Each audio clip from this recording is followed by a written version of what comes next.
Hey my dear students, welcome back to Magnet Brains. This is Saloni Pandey. So आज से आपकी class 11th introducing sociology का chapter 4 start करने जा रहे हैं जिसका नाम है कल्चर एंड सोशलाइजेशन। आपकी क्लास 11th इंट्रोड्यूसिंग सोशियोलॉजी के 3 चैप्टर्स हम कंप्लीट कर चुके हैं। क्वेश्चन आंसर एनसीईआरटी सॉल्यूशन सब कुछ हम पढ़ चुके हैं। तो अब बारी आती है चैप्टर 4 की, जिसमें आप कल्चर को समझने वाले हैं। कैसा कल्चर है, कैसे कल्चर आपको सोशलाइज बनाता है, कल्चर होता क्या है, ये सारी चीजें आप इस चैप्टर में पढ़ने वाले हैं। अच्छा, नाम से समझ में आ रहा है कल्चर एंड सोशलाइजेशन। यहाँ पे जो आपको पिक्चर भी दिख रही है, तो इस पिक्चर में बहुत सी चीजें देखने को मिल रही है। अगर आप ध्यान से देखें, यहाँ पे आपको एक पर्सन दिख रहा है योगा करते हुए, यहाँ पे आपको रंगोली दिख रही है, यहाँ पे एक पर्सन टर्बन पहने हुए है, यहाँ पे चाय का कप शो हो रहा है, यहाँ पे कुछ ट्रीज हैं, यहाँ पे कुछ म्यूजिकल इंस्ट्रूमेंट्स हैं, यहाँ पे जो है ओम बना हुआ है, यहाँ पे जो है आपको दरगाह देखने को मिल रही है। तो ऐसे ही मतलब इस पिक्चर में आपको ढेर सारी चीज़ें देखने को मिल रही हैं और कहीं ना कहीं ऐसा कहा जाता है कि ये सभी चीज़ें, ये सारी चीज़ें हमारे कल्चर को शो करती हैं, हमारी संस्कृति को दिखाती हैं। अच्छा, कल्चर को हिंदी में कहते हैं संस्कृति, तहजीब, हमारी बिहेवियर, हमारा मतलब कह सकते हैं हमारे बिलीफ्स जो हैं, हमारे नॉर्म्स जो हैं, हमारी मान्यताएं जो हैं, उसे हम कल्चर या संस्कृति कह सकते हैं। तो ये कल्चर क्या होता है, ये डिटेल में पहले आप समझेंगे। सोशलाइजेशन क्या होता है, ये एक चीज़ आप समझने वाले हैं। सोशलाइजेशन यानी ऐसी कोई चीज़ जो आपको सामाजिक बनाती हो, या आप एक समाज के अंदर किस तरह से रहते हैं। तो ये संस्कृति और ये सामाजिकता, ये दोनों साथ में कैसे जो है मिक्सअप हैं और कैसे ये आपको सामाजिक बना रहे हैं, कल्चर आपकी लाइफ में कितनी इंपॉर्टेंस रखता है, ये सारी यानी इन 2 टॉपिक्स से जुड़े जितने भी टॉपिक्स होंगे, जितनी भी थीम्स होंगी, वो सारा कुछ आप इस चैप्टर के अंदर पढ़ने वाले हैं। कल्चर को पढ़ने वाले हैं, ऑब्वियसली बहुत बहुत बहुत इंटरेस्टिंग होने वाला है। कल्चर को समझना बहुत इंटरेस्टिंग होता है इंडियंस के लिए। अच्छा, क्यों होता है इंटरेस्टिंग? क्योंकि इंडिया में इतने सारे कल्चर्स हैं, इतनी सारी डाइवर्सिटी है, और इतने ढेर सारे कल्चर्स देख के मतलब उस एक डाइवर्सिटी में ये जो यूनिटी है और ये जो डिफरेंट डिफरेंट कल्चर्स हैं, ये हमें बहुत ज़्यादा अट्रैक्ट करते हैं अपनी तरफ, बहुत ज़्यादा हमें जो है अपनी तरफ खींचते हैं। तो इन कल्चर्स को समझना, क्या कल्चर होता है, कल्चर्स को समझना प्लस कल्चर एंड सोशलाइजेशन क्या होता है, ये सारा कुछ हम पढ़ने वाले हैं। तो आज के इस वीडियो में आप आपके चैप्टर 4 का एक इंट्रोडक्शन देखने वाले हैं कि कल्चर क्या होता है, इसका क्या मीनिंग होता है। ठीक है, स्टार्ट करते हैं। So culture in everyday conversation is confined to the field of arts. It is confined to the field of arts or alludes to the way of life of certain classes or even countries. तो culture या संस्कृति या हमारी तहजीब, ये हमारी everyday life में, हमारी एवरीडे लाइफ में कन्फाइंड होती है to the field of arts, या फिर ये कुछ ऐसी चीज़ों को दिखाती है। कल्चर, हमारी जो संस्कृति होती है, वो क्या दिखाती है, हमारी वे ऑफ लाइफ कैसी है। तो कह सकते हैं कल्चर क्या है, culture is a way of life. हमारी संस्कृति हमारी लाइफ को दिखाती है, हम अपने जीवन को किस तरह से जीते हैं, उसमें कितनी ढेर सारी चीज़ें होती हैं, क्या हमारे बिलीव्स होते हैं, क्या हमारी थिंकिंग। जैसे फॉर एग्जांपल भारतीय संस्कृति है, हम जो खाना खाते हैं, हम जो भोजन करते हैं, वो हम ज़मीन पर बैठकर ही करते हैं। ठीक है, हमारे यहाँ पर खाना ज़्यादातर हाथ से खाया जाता है, फोक या स्पून से नहीं खाया जाता है। ये चीज़ें हमारी संस्कृति को दिखाती हैं, यानी हम कैसा जीवन जीते हैं, ये सारी चीज़ें कल्चर को शो करती हैं। Sociologists and anthropologists function to study the social context within which culture exists. अब आप कल्चर को सोशोलॉजी में पढ़ रहे हैं, तो एज अ सोशोलॉजिस्ट या जो सोशोलॉजिस्ट होते हैं, जो सोशल एंथ्रोपोलॉजिस्ट होते हैं, वो कल्चर को सोशल कंटेक्स्ट में स्टडी करते हैं।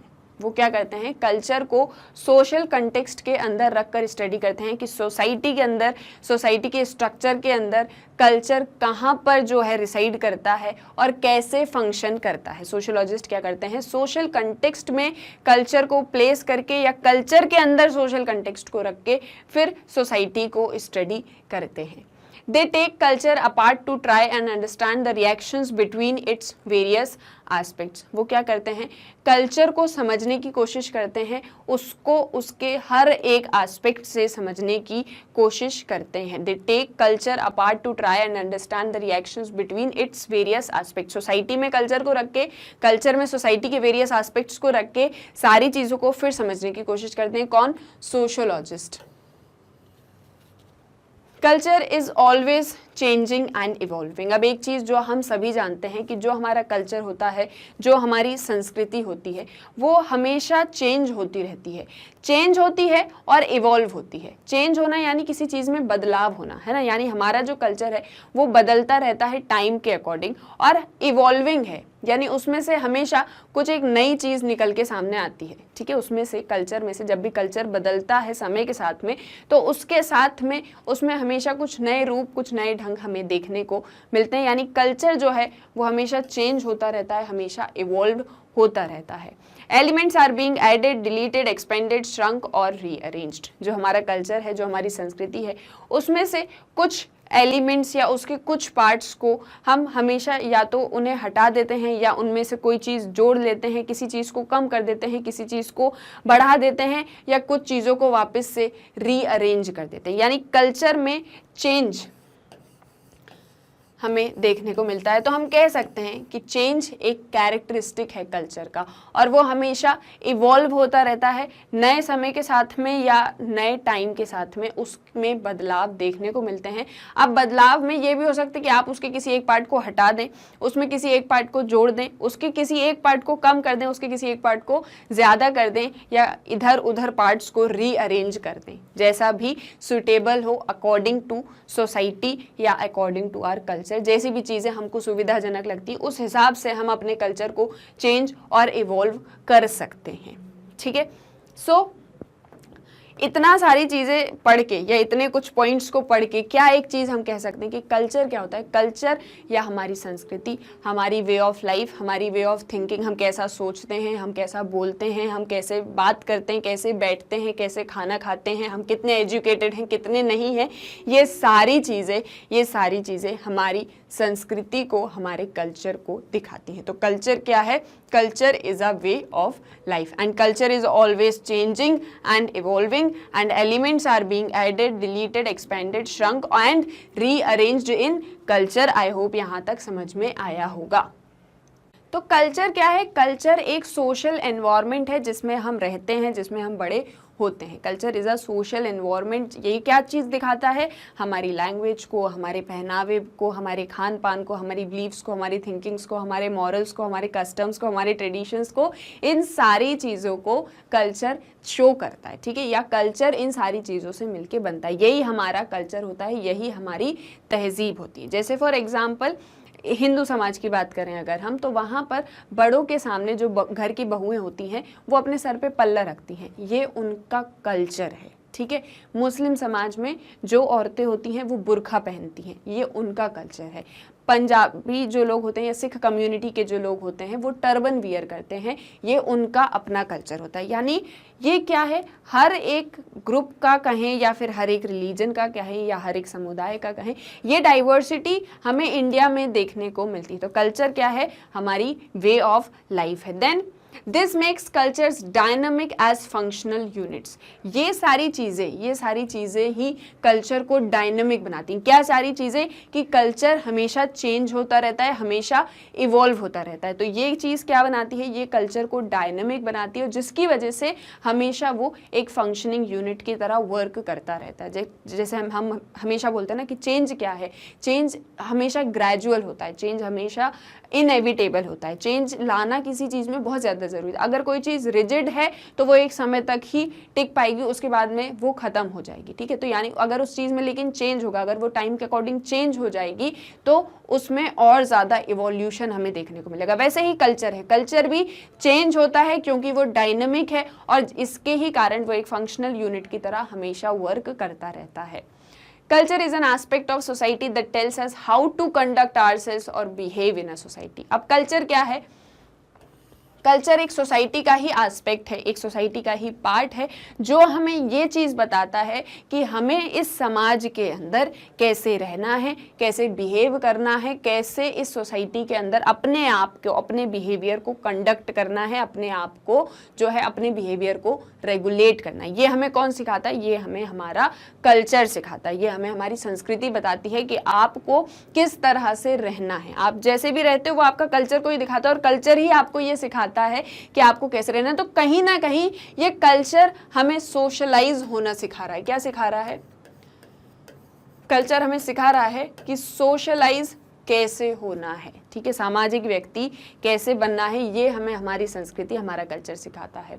It is a common understanding learned and developed through social interaction with others in society. ये क्या है? ये कॉमन अंडरस्टैंडिंग है जो कि जिसे सीखा जा सकता है, ठीक है, जिसे लर्न किया जा सकता है, सीखा जा सकता है, और इसे डेवलप भी किया जा सकता है through social interaction with others in society. Culture क्या होता है? देखो, हम हमेशा जानते हैं कि हमारी क्या संस्कृति है, हमारे साथ में जो पर्सन है उसकी अपनी क्या है, एक कल्चर। जस्ट सपोज एक पर्सन हिंदू है, एक पर्सन मुस्लिम है, एक पर्सन जो है वो सिख कम्युनिटी का है, ठीक है। अब जस्ट सपोज मैं अगर हिंदू कम्युनिटी की हूँ तो मैंने जो है सूट पहना हुआ है, मेरे साथ में जो मेरी फ्रेंड है वो मुस्लिम कम्युनिटी की है, उसने बुर्खा पहना हो, जस्ट सपोज एग्जांपल ले रहे हैं, ठीक है।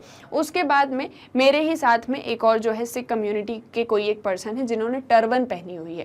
तो हम एक दूसरे को कल्चर को जानते हैं, हम जानते हैं कि क्योंकि ये इस कम्युनिटी का इस कल्चर का है, इसीलिए इसने ये वाला जो है पहनावा पहना हुआ है ना। हम ये चीज़ समझते हैं कि क्योंकि ये इस कल्चर से बिलोंग करता है, ठीक है, इसके कल्चर में, इसकी संस्कृति में, इसकी तहजीब इसे ये चीज़ सिखाती है कि इसे ये वाला अटायर जो है पहनना है। अब क्योंकि मैं जानती हूँ कि क्योंकि इनका ये कल्चर है इसलिए इनने ऐसा पहना, और ये भी जानते हैं कि मेरा ऐसा कल्चर है इसलिए मैंने इस तरीके का अटायर कुछ पहना हुआ है और मैं इस तरीके की भाषा बोलती हूँ, ठीक है, क्योंकि हम सभी जानते हैं हमारा क्या कल्चर है। और जब हम एक दूसरे के साथ इंटरेक्ट करते हैं, जब हम एक दूसरे के साथ इंटरेक्ट करते हैं इस सोसाइटी के अंदर, इस समाज के अंदर, तो हम हमारे कल्चर को और ज़्यादा डेवलप करते हैं। जब हम अपने कल्चर के बारे में किसी से बात करते हैं, उसे बताते हैं, उसके कल्चर को हम समझते हैं, तो ये जो एक आदान प्रदान हो रहा है, ये जो चीज़ें कल्चर का आदान प्रदान हो रहा है, इससे एक कल्चर और भी ज़्यादा डेवलप्ड होता है सोसाइटी के अंदर, ठीक है। इससे क्या होता है? एक कल्चर और भी ज़्यादा डेवलप्ड होता है। इंडिया की बात करें, इंडियन सोसाइटी की बात करें, हमारे यहाँ डाइवर्सिटी ऑफ कल्चर्स, इतने कल्चर्स हैं, इतने कल्चर्स हैं। आप देखो राजस्थानी कल्चर देखो, आप गुजराती कल्चर देखो, आप आसम के लोगों का उनका अपना एक कल्चर है, साउथ इंडियन लोगों का अपना एक कल्चर है। तो हम उनके कल्चर को समझते हैं। कैसे समझते हैं? जब हम उनके साथ में इंटरेक्ट करते हैं, जब हम उनके साथ में इंटरेक्ट करते हैं, हम उनके कल्चर को समझते हैं, और इससे एक कॉमन अंडरस्टैंडिंग हम सभी इंडियन पीपल के अंदर है, सभी के कल्चर को लेके, ठीक है, सभी के कल्चर को लेके। A common understanding with in a group separates it's from others and gives it an identity. और अब ये कॉमन अंडरस्टैंडिंग कैसी है कि ये इनका कल्चर है, ये मेरा कल्चर है, ये मेरी कॉमन अंडरस्टैंडिंग है। अब ये पर्सन भी समझ रहा है कि मेरा अपना एक कल्चर है, और ये पर्सन, मतलब हम हर एक कल्चर की रिस्पेक्ट कर रहे हैं। हम क्या कर रहे हैं? हम हर एक कल्चर को समझ रहे हैं, हमारे कल्चर की रिस्पेक्ट कर रहे हैं, और ये रिस्पेक्ट, ये एक सेपरेशन ही एक कल्चर को आइडेंटिटी प्रोवाइड करता है, उसको उसकी पहचान दिलाता है।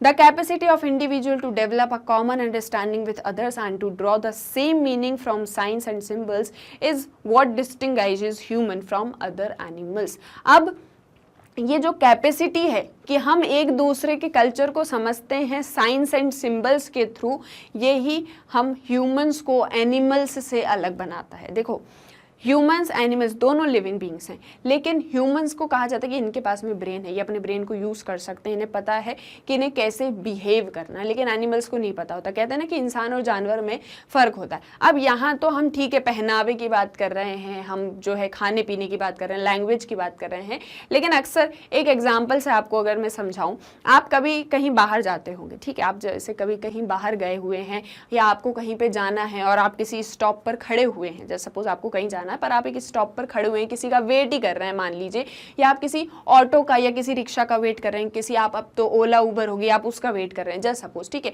अब कोई ऑटो वाला आता है, ठीक है, कोई ऑटो वाला आता है, जस्ट सपोज वो आपको जाना कहीं और है, लेकिन वो आपसे पूछता है इंदिरा नगर, ठीक है, ऑटो वाला आपसे पूछता है इंदिरा नगर और अपनी आईब्रो को रेज करता है। कैसे पूछता है? ऐसे पूछता है इंदिरा नगर, इस तरीके से। अगर आपको जाना होगा तो आप उसे बोलोगे हाँ, आप अपना सर हिलाओगे, ठीक है, कि हाँ मुझे जाना है। अगर आपको नहीं जाना होगा तो आप ऐसे ना कर दोगे। अगर ना भी नहीं करोगे, जैसे सपोज आप ऐसे खड़े हो, ठीक है, और पर्सन ने आपसे पूछा इंदिरा नगर, तो आप इस तरफ फेस कर लोगे तो वो समझ जाएगा कि इनको नहीं जाना। आपको नहीं जाना है तो वो सीधे जो है अपनी गाड़ी घुमाएगा और चला जाएगा, ऑटो वाला, ठीक है, ऑटो वाला सीधे चला जाएगा। यानी कि साइन के थ्रू आपने एक दूसरे की लैंग्वेज को समझ लिया।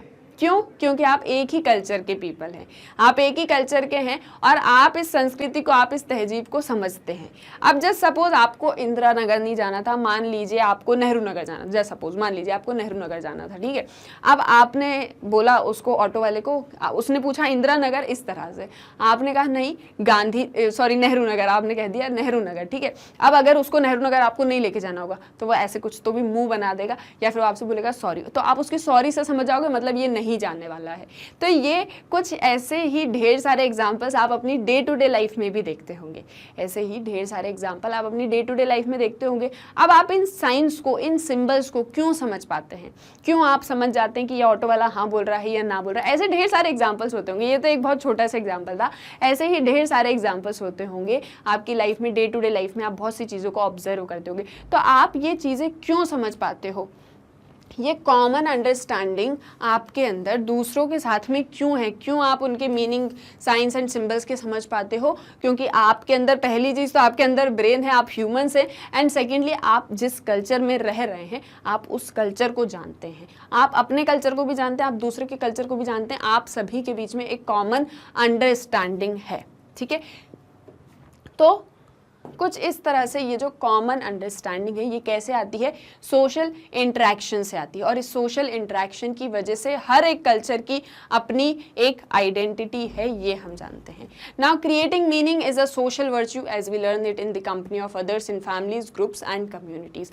अब ये चीज़ों के जो हम मीनिंग, इन साइन सिंबल्स की जो हम बात कर रहे हैं कि किसी के साइंस एंड सिंबल से हम समझ पाते हैं चीज़ों को, तो ये सारी चीज़ें एक सोशल वर्च्यू है, क्योंकि हम जिस समाज में रहते हैं, हम जिस फैमिली में रहते हैं, जिस ग्रुप में रहते हैं, जिस समुदाय में हम रहते हैं, वहाँ पर हम उस समुदाय को समझते हैं, हम उस सोसाइटी को समझते हैं, हम उस फैमिली को जानते हैं, हम उसके नॉर्म्स, कल्चर, बिलीव्स, वैल्यूज़ को जानते हैं, इसीलिए हम इन साइंस एंड सिंबल्स को भी समझ पाते हैं और एक कॉमन अंडरस्टैंडिंग हम सभी के बीच में डेवलप हो जाती है। This learning prepares us for carrying out our roles and responsibilities in society through culture. अब ये जो एक कॉमन अंडरस्टैंडिंग है जिसकी हम बात कर रहे हैं कि आप ऑटो वाले की लैंग्वेज क्यों समझ पा रहे हैं, उसके साइंस एंड सिंबल क्यों समझ पा रहे हैं, तो ये जो एक लर्निंग का प्रोसेस है जहाँ आप इन चीज़ों से, साइंस एंड सिंबल से आप चीज़ों को समझ सकते हैं, ये आपको एक सोशल पर्सन बनाते हैं। सोशल पर्सन के साथ साथ आपकी सोसाइटी के अंदर क्या रिस्पॉन्सिबिलिटीज़ हैं ये आपको बताते हैं, आप उस समाज के अंदर क्या रोल प्ले करने वाले। आपको याद होगा अपन ने रोल एंड स्टेटस पढ़ा हुआ है प्रीवियस लेक्चर्स में, तो आपके क्या अपने रोल्स हैं, आपकी क्या अपनी रिस्पॉन्सिबिलिटीज़ हैं सोसाइटी के अंदर, ये आप समझ पाते हो। और ये आप कब समझ पाते हो? क्योंकि आप कल्चर को समझते हो। तो कल्चर से, या इस चैप्टर के इंट्रोडक्शन से कल्चर के बारे में आप क्या चीज़ समझ रहे हो कि कल्चर सबसे पहले तो क्या है, वे ऑफ लाइफ है। आपकी लैंग्वेज, आपका अटायर, आपके कल्चर, आपके बिलीव्स, आपके नॉर्म्स, आपकी वैल्यूज़, आपकी थिंकिंग, आपके थॉट ट्रेडिशन, ये सब कुछ आपकी संस्कृति है, आपके कल्चर को दिखाता है। आप ह्यूमंस हैं, एनिमल से अलग हैं, इसलिए आप कल्चर को समझ पाते हैं, कल्चर को समझ पाते हैं और एक सोशल पर्सन आप बन पाते हैं। यानी कल्चर आपके सोशलाइजेशन में भी आपकी हेल्प करता है, आपको एक सामाजिक व्यक्ति बनाता है। हर एक सोसाइटी का अपना कल्चर होता है। इंडिया में डाइवर्स कल्चर्स हैं, ढेर सारे कल्चर देखने को मिलते हैं। साउथ इंडिया में देख लो, नॉर्थ ईस्ट में देख लो, मिडिल ईस्ट में देख लो, वेस्ट इंडिया में देख लो, आप नॉर्थ इंडिया में देख लो, ढेर सारे कल्चर्स आपको देखने को मिलेंगे। जैसे फॉर एग्जांपल आप देखते हो कि अगर आप, जैसे एक फूड पर अगर हम बात करें, आप साउथ इंडिया में चले जाओगे, आपको साउथ इंडियन फूड मिलेगा, इडली सांभर खाने को मिलेगा, डोसा खाने को मिलेगा आपको, और जो है दही, वो क्या बोलते हैं उसको, सांभर वड़ा आपको खाने को मिलेगा। आप वेस्ट साइड में चले जाइए, वहाँ पर आपको क्या मिलेगा, गुजरात में चले जाएंगे आपको खाखड़ा, फाफड़ा, जो भी चीज़ें होती हैं, ठीक है। फिर आप राजस्थान तरफ चले जाइए, वहाँ आपको दाल बाटी खाने को मिलेगी। ये क्या है, ये डिफरेंट सोसाइटी के डिफरेंट रीजन के अपनी अपनी कल्चर है, अपनी अपनी संस्कृति, उनका अपना एक पहनावा है। तो ये चीज़, ये डाइवर्सिटी हमें इंडिया में तो देखने को मिलती है। लेकिन अगर आप वेस्टर्न कंट्रीज़ में देखो, वेस्टर्न कंट्रीज़ का अपना कल्चर है। वो अगर फूड, जो भी वो खाना खाते हैं, तो वो उसको स्पून्स के थ्रू, फोक्स के थ्रू खाते हैं। अक्सर कुछ कुछ ऐसी कंट्रीज़ हैं जहाँ पर स्पाइसी फूड खाया जाता है, तो वो तो इवन ग्लव्स पहनकर भी वो लोग खाना खाते हैं, ठीक है। फिर उसके बाद में वो डाइनिंग टेबल पर बैठ के खाना खाते हैं। उनके यहाँ पर वेस्टर्न क्लोथ्स पहने जाते हैं, जैसे जीन्स हो गया, टॉप हो गया, इस तरीके के कपड़े। ये उनके कल्चर को दिखाता है, ये उनके कल्चर को। इंडिया में आप जनरली देखो तो कहते हैं साड़ी पहनो, सूट पहनो, तो ये आपके कल्चर को दिखाता है। लहंगा पहनो, ये आपके कल्चर को दिखाता है। धोती कुर्ता पहनो, ये आपके कल्चर को दिखाता है, इंडिया के कल्चर को दिखाता है। तो यानी हर एक समाज का अपना एक कल्चर है। आपकी थिंकिंग भी आपका कल्चर ही दिखाती है, या आप जैसा सोच रहे हैं वो भी आपकी संस्कृति से ही मिला जुला हुआ होता है। तो कल्चर क्या है, इन शॉर्ट, बहुत शॉर्ट में सारी चीज़ अब तो डिटेल में समझा दी। कल्चर है वे ऑफ लाइफ। अब जैसे जैसे चैप्टर में आगे बढ़ते जाएंगे, डिफरेंट थीम्स को डिस्कस करेंगे। जैसे हम नेक्स्ट वीडियो में डिस्कस करेंगे diverse cultures and different settings. वहाँ भाई आपको मतलब आप जैसे जैसे आगे बढ़ेंगे चैप्टर में, आपके सारे डाउट्स क्लियर होते चले जाएंगे। आप देखते रहिए, मतलब सारी वीडियोस को देखिए, लास्ट तक हम सोशलाइजेशन प्रोसेस तक चलेंगे।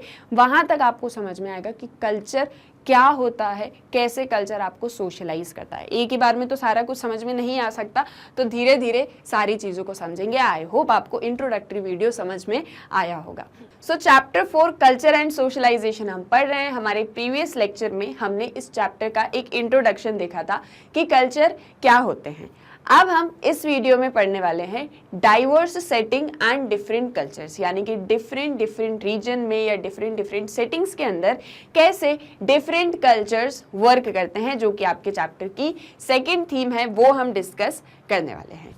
अब हम एक चीज़ ये जानते हैं कि ये जो वर्ल्ड है, ठीक है, ये जो अर्थ है, ये बहुत बड़ी है, ठीक है। इसमें बहुत सारे ह्यूमन बींग्स रहते हैं एंड डिफरेंट रीजन्स में रहते हैं, डिफरेंट एरियाज में रहते हैं, डिफरेंट इन्वायरमेंट में रहते हैं। यानी कि humans live in a variety of natural settings. जो ह्यूमंस होते हैं वो different varieties of natural settings में रहते हैं। जैसे कि कुछ लोग माउंटेन्स पे रहते हैं, कुछ लोग प्लेन्स में रहते हैं, कुछ लोग पहाड़ों पर रहते हैं, कुछ लोग प्लेन एरियाज में रहते हैं, कुछ लोग फॉरेस्ट में रहते हैं, कुछ पीपल क्लियर लैंड पर रहते हैं, ठीक है। कुछ लोग जो होते हैं, कुछ पीपल हैं जो कि फॉरेस्ट एरियाज में रहते हैं, जैसे हम ट्राइबल्स को देखें, है ना, ट्राइबल पीपल फॉरेस्ट एरियाज में रहते हैं। कुछ लोग हैं जो क्लियर लैंड पर रहते हैं, जैसे हम लोग हैं, हम लोग लैंड एरियाज पर रहते हैं। कुछ डेजर्ट्स में रहते हैं, कुछ रिवर वैलीज के आसपास रहते हैं, कुछ लोग आइलैंड्स में रहते हैं, कुछ लोग मेनलैंड में रहते हैं, ठीक है। अब मेनलैंड क्या हो गया, जैसे इंडिया क्या है, मेनलैंड है। अब यहाँ से जो जैसे अंडमान एंड निकोबार आइलैंड है, तो वो आइलैंड एरिया हो गया, लक्षद्वीप हो गया आइलैंड एरिया, मालदीव्स हो गया आइलैंड एरिया हो गया, ठीक है। तो ये ऐसे ही डिफरेंट सेटिंग्स में हम सभी humans different variety of natural settings के अंदर रह रहे होते हैं, और इस different variety of natural settings में ही we also inhabit different social setups. अब इसी नेचुरल सेटिंग की वैरायटी के अंदर, यानी कि इसी डिफरेंट एरियाज में, चाहे माउंटेन्स हैं, प्लेन्स हैं, आपके क्लियर लैंड है, फॉरेस्ट है, डेजर्ट है, इन सभी के अंदर भी डिफरेंट सोशल सेटअप्स होते हैं। जैसे कि विलेज हो गया, टाउन्स हो गए, सिटीज़ हो गए, रहते हैं ना। अब जैसे हम जिस एरिया में रहते हैं, जैसे सपोज हम टाउन में रहते हैं, फिर कहीं पे कोई सिटीज़ भी होती हैं, ठीक है, शहर होते हैं, छोटे कस्बे होते हैं, गांव होते हैं, यानी इन सेटिंग्स के अंदर भी और different kind of social setups भी रहते हैं। यानी कि ढेर सारी डाइवर्सिटी हमें देखने को मिलती है, कहाँ पे, वर्ल्ड में या फिर अर्थ में। In different environment, people adapt different strategies to cope with the natural and social conditions.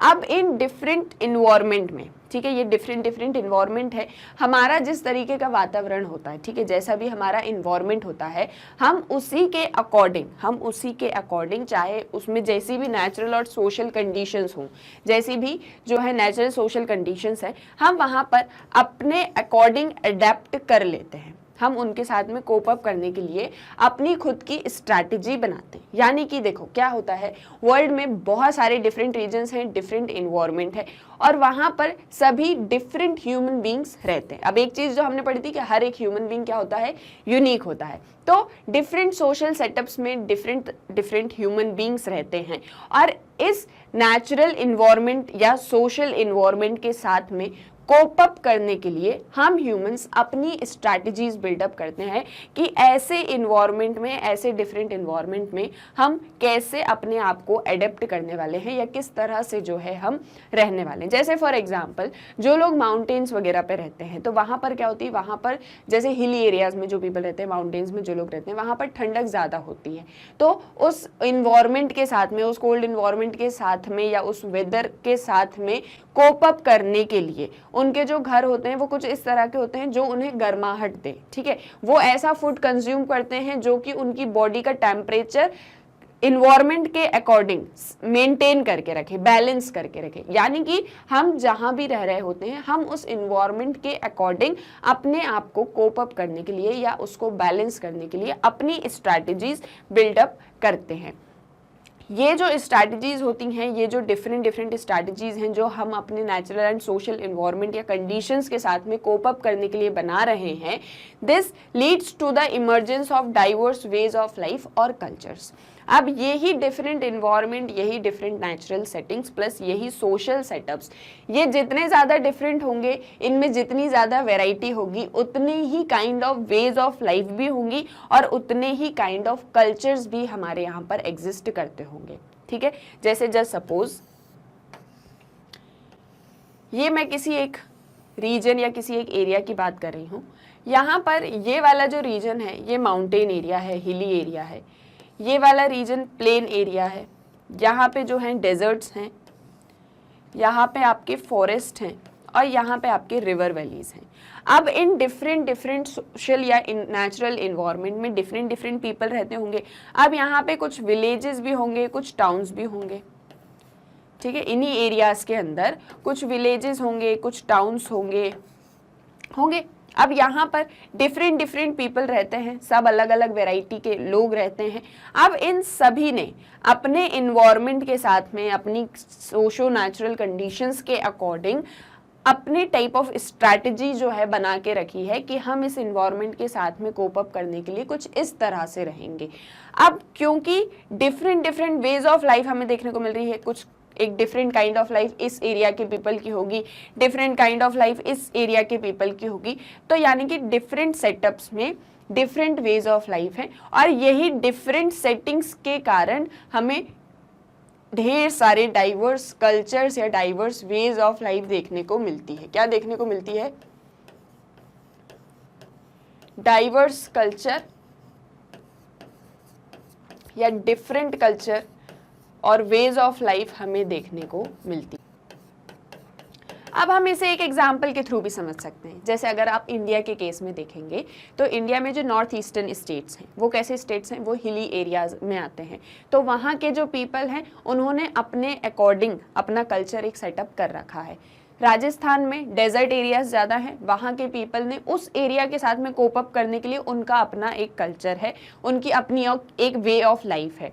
जो पीपल साउथ इंडिया में कोस्टल एरियाज के पास में जो स्टेट्स हैं, ठीक है, वहाँ पर जो पीपल रहते हैं, जैसे आपका महाराष्ट्र हो गया, तमिलनाडु हो गया, केरल हो गया, ये जो स्टेट्स हैं ये कोस्टल एरियाज के पास में हैं। तो इनकी जो एक नेचुरल इन्वायरमेंट है उसके अकॉर्डिंग इन्होंने अपनी लाइफ स्टाइल को सेटअप कर रखा है। जो पीपल सेंटर में रहते हैं, जैसे जो मध्य प्रदेश में है, उत्तर प्रदेश में, ये वाले जो एरियाज में, छत्तीसगढ़ वगैरह में जो पीपल रहते हैं, उन्होंने इस एरिया के साथ में, अब यहाँ पे टेम्परेट इन्वायरमेंट रहता है, इस एरिया के या इस सेटअप के अकॉर्डिंग अपनी लाइफ स्टाइल उन्होंने रखी हुई है। जो ट्राइबल पीपल फॉरेस्ट एरियाज में रहते हैं उनका अपना एक कल्चर होता है। अभी हम इसको एक एग्जांपल के थ्रू समझेंगे, ठीक है। तो यानी कि डाइवर्स सेटअप में डिफरेंट कल्चर्स या डिफरेंट वेज ऑफ लाइफ हमें देखने को मिलती है। अब इसे आप वर्ल्ड के केस में भी देख सकते हो। वर्ल्ड सिनेरियो में अगर आप देखो तो जो फॉरेन कंट्रीज है, चाइना का अपना कल्चर है, फॉरेन कंट्रीज रशिया का अपना कल्चर है, यूरोप का अपना कल्चर है, अमेरिका का अपना कल्चर है, इंडिया में डाइवर्स कल्चर्स, बहुत सारे कल्चर्स देखने को मिलते हैं। तो ये डिफरेंट कल्चर्स डिफरेंट सेटअप्स में हमें देखने को मिलते हैं। ये चीज़ आपको ये वाली थीम समझा रही है। For example, disparities in coping mechanism were evident during the devastating tsunami of 26th December 2004। अब देखो 26 दिसंबर 2004 को एक सुनामी आती है। कहाँ पे आती है? तमिलनाडु एंड केरल कोस्ट के कुछ पार्ट्स में, और अंडमान एंड निकोबार आइलैंड्स पर भी ये वाली सुनामी अफेक्ट करती है, ठीक है।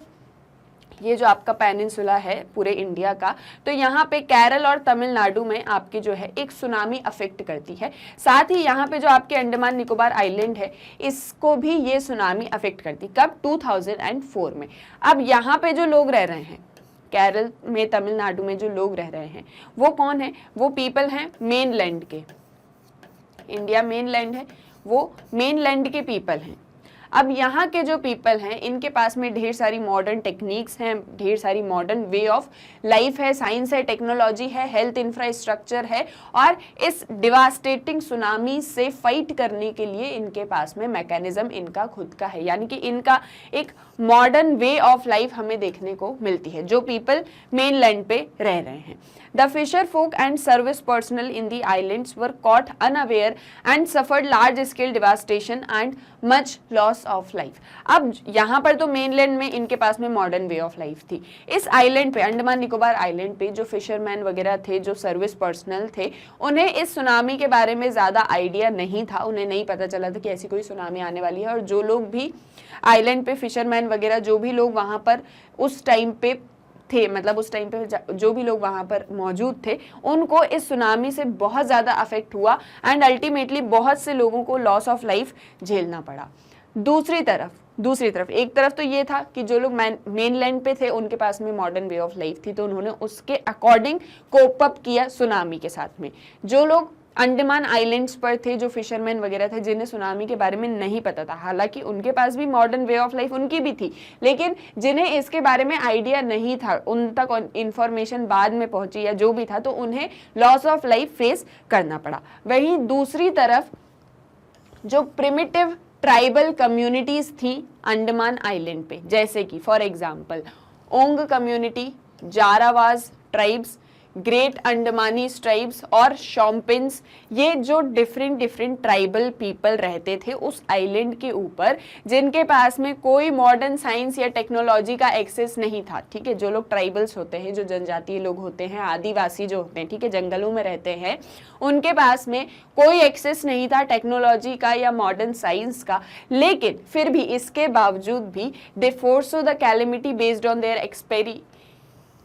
Experiential knowledge and saved themselves by moving on to higher grounds. अब ठीक है, जो ये जनजाति लोग थे, जो ये ट्राइबल पीपल थे, इनके पास में कोई मॉडर्न साइंस एंड टेक्नोलॉजी नहीं थी, इन्हें तो नहीं पता था कि सुनामी आने वाली है, लेकिन इनका जो प्रीवियस नॉलेज इनके पास में था, जो इनके एक्सपीरियंसेस इनके पास में थे कि भैया सुनामी आती है या कोई ऐसी डिवास्टेटिंग जो है घटना घट जाती है, तो उसके लिए हमें क्या करना है, इसका नॉलेज इनके पास में था, उसका एक्सपीरियंस उनके पास में था। उस एक्सपीरियंस को यूज करके इन्होंने क्या किया, इन्होंने अपनी लाइफ को सेव किया।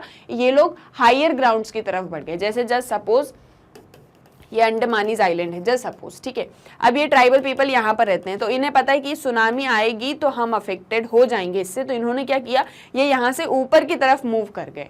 जो हायर ग्राउंड्स थे, ऊंची जगह थी, वहां पर ये लोग चले गए ताकि ज्यादा ये अफेक्ट ना हो और अल्टीमेटली इनकी लाइफ सेव हो गई। तो ये एक एग्जाम्पल हमें क्या चीज दिखाता है, this shows that having access to modern science and technology does not make modern culture superior to tribal cultures of the island. तो देखो, सभी की डिफरेंट वे ऑफ लाइफ है, यहाँ पर ट्राइबल पीपल की अपनी डिफरेंट वे ऑफ लाइफ है, जो लोग मेनलैंड पे रहते हैं उनकी अपनी डिफरेंट वे ऑफ लाइफ है। तो डिफरेंट वे ऑफ लाइफ होने के बावजूद, डिफरेंट कल्चर होने के बावजूद, अगर आपके पास मॉडर्न साइंस एंड टेक्नोलॉजी का एक्सेस है भी, तो भी आपका कल्चर या आपका जो मॉडर्न कल्चर है वो ट्राइबल कल्चर से सुपीरियर नहीं हो जाता, जिनके पास में कोई भी मॉडर्न साइंस एंड टेक्नोलॉजी का एक्सेस नहीं है। Hence culture can not be ranked but can be judged adequate और इनएडिक्वेट। तो इसीलिए आप कल्चर को रैंक तो नहीं कर सकते हो कि कोई कल्चर जो है हाई है, कोई कल्चर जो है लो स्ट्रेटा पे है, कोई बहुत ज़्यादा टॉप पर है, कोई अच्छा कल्चर है, कोई बुरा कल्चर है, आप ये रैंक नहीं कर सकते हो। पर हाँ, आप ये रैंक कर सकते हो कि कौन सा कल्चर, कौन सी संस्कृति एडिक्वेट है और कौन सी इनएडिक्वेट है in terms of the ability to cope with the strains imposed by nature. यानी कि आपको किस परिस्थिति में, किस तरह के इन्वायरमेंट में, कैसी नेचुरल सोशो कंडीशंस में आपको किस चीज़ के साथ में कोप अप करना पड़ जाए, कैसी चीज को फेस करना पड़ जाए। अगर आपका कल्चर, अगर आपकी वे ऑफ लाइफ उससे कोप करने के लिए जो है, मतलब ये कह सकते हैं परिपूर्ण नहीं है, पूरी तरह से जो है सफल नहीं है या फिर उसके पास में सारे रिसोर्सेज नहीं है, तो ये चीज़ कही जा सकती है कि आपका कल्चर एडिक्वेट है या इनएडिक्वेट है। लेकिन हम किसी भी कल्चर को ये नहीं कह सकते कि ये कल्चर जो है टॉप पर है, ये कल्चर जो है बॉटम पर है। हाँ, एडिक्वेट और इनएडिक्वेट हो सकता है कल्चर, उसमें हमें कुछ चीज़ें ऐड करनी होंगी, कुछ चीज़ें उसमें से निकालनी होंगी, कुछ चीज़ों को हमें अरेंज करना होगा, जैसा हमने प्रीवियस लेक्चर में पढ़ा था। ठीक है, तो यानी कि डिफरेंट सेटअप्स में, डाइवर्स सेटिंग्स में डिफरेंट कल्चर्स हमें देखने को मिलते हैं और हर एक कल्चर अपने आप में यूनिक है। कोई भी कल्चर छोटा या बड़ा नहीं होता। हाँ, वो एडिक्वेट या इनएडिक्वेट हो सकता है। सो आई होप ये पूरे लेक्चर से आपको समझ में आया होगा कि पूरे वर्ल्ड में डिफरेंट डिफरेंट कल्चर्स होते हैं, क्योंकि डिफरेंट डिफरेंट इन्वायरमेंट्स हैं।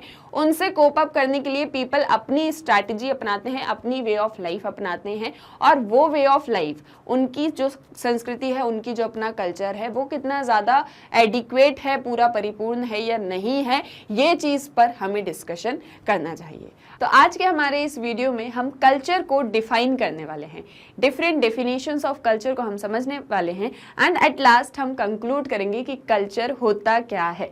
चैप्टर 4 कल्चर एंड सोशलाइजेशन हम पढ़ रहे हैं। हमारे प्रीवियस लेक्चर्स में कल्चर से रिलेटेड जितने एस्पेक्ट्स थे, जितने एस्पेक्ट्स इन द सेंस कि जितना हम as an human being culture के बारे में जानते थे, वो तो हमने समझ लिया। लेकिन स्टडी जब हम करते हैं ना, जब हम एक टॉपिक को स्टडी करते हैं, डीप स्टडी करते हैं, तो हम उसके डिफरेंट डिफरेंट क्राइटेरियाज को भी समझने की कोशिश करते हैं। तो कल्चर से रिलेटेड जितने भी चीज़ें हैं, उन्हें हम आज के इस वीडियो में डिस्कस करने वाले हैं। सो डिफाइन अगर हम करें कल्चर को, तो ये जो टर्म है कल्चर, इसका क्या मतलब होता है?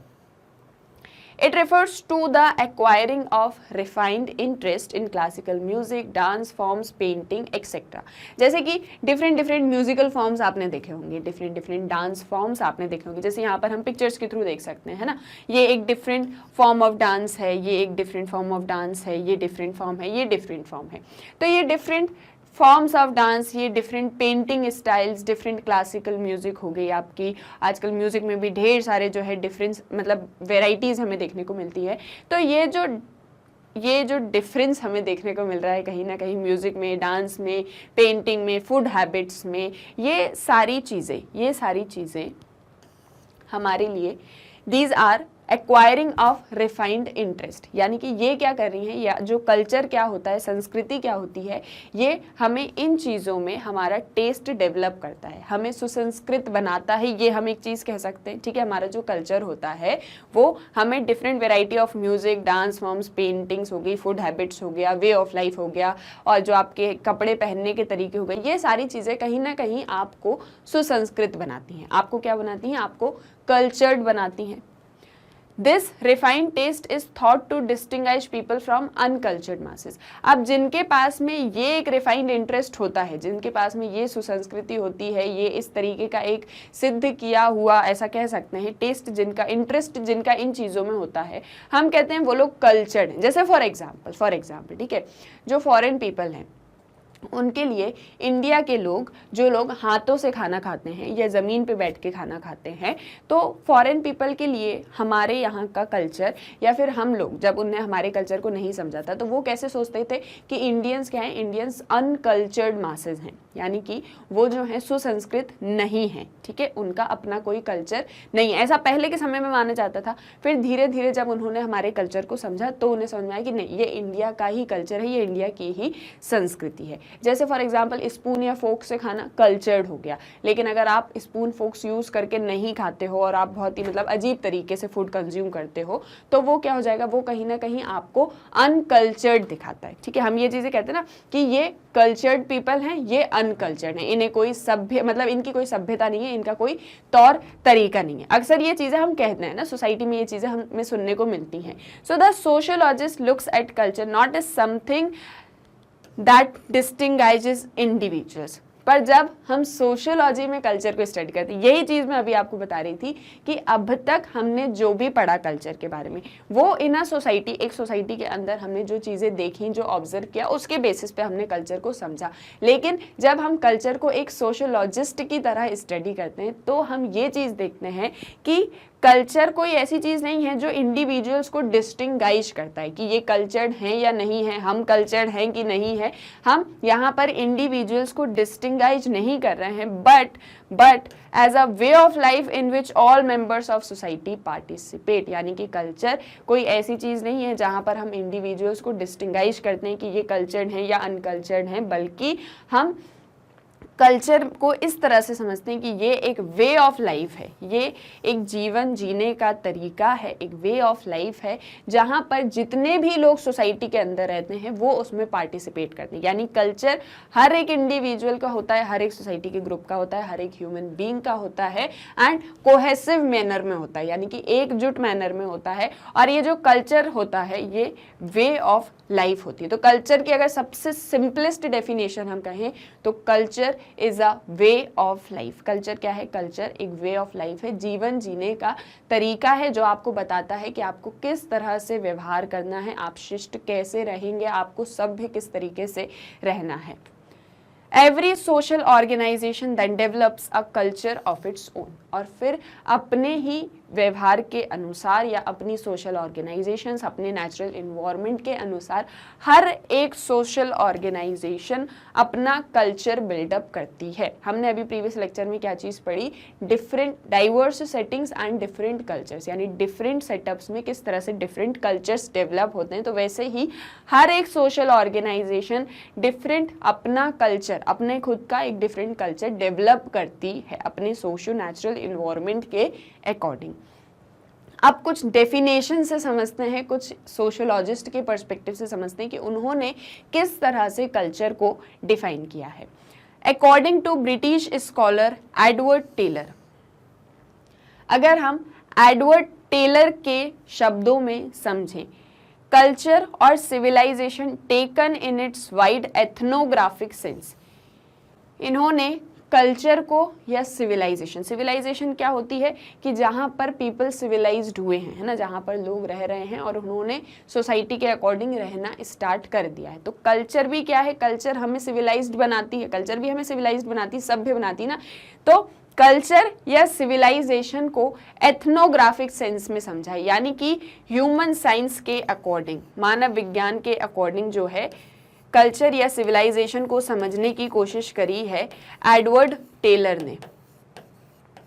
तो उन्होंने कहा culture is that complex whole which includes knowledge, belief, art, morals, law, custom and any other capabilities and habits acquired by men as a member of society।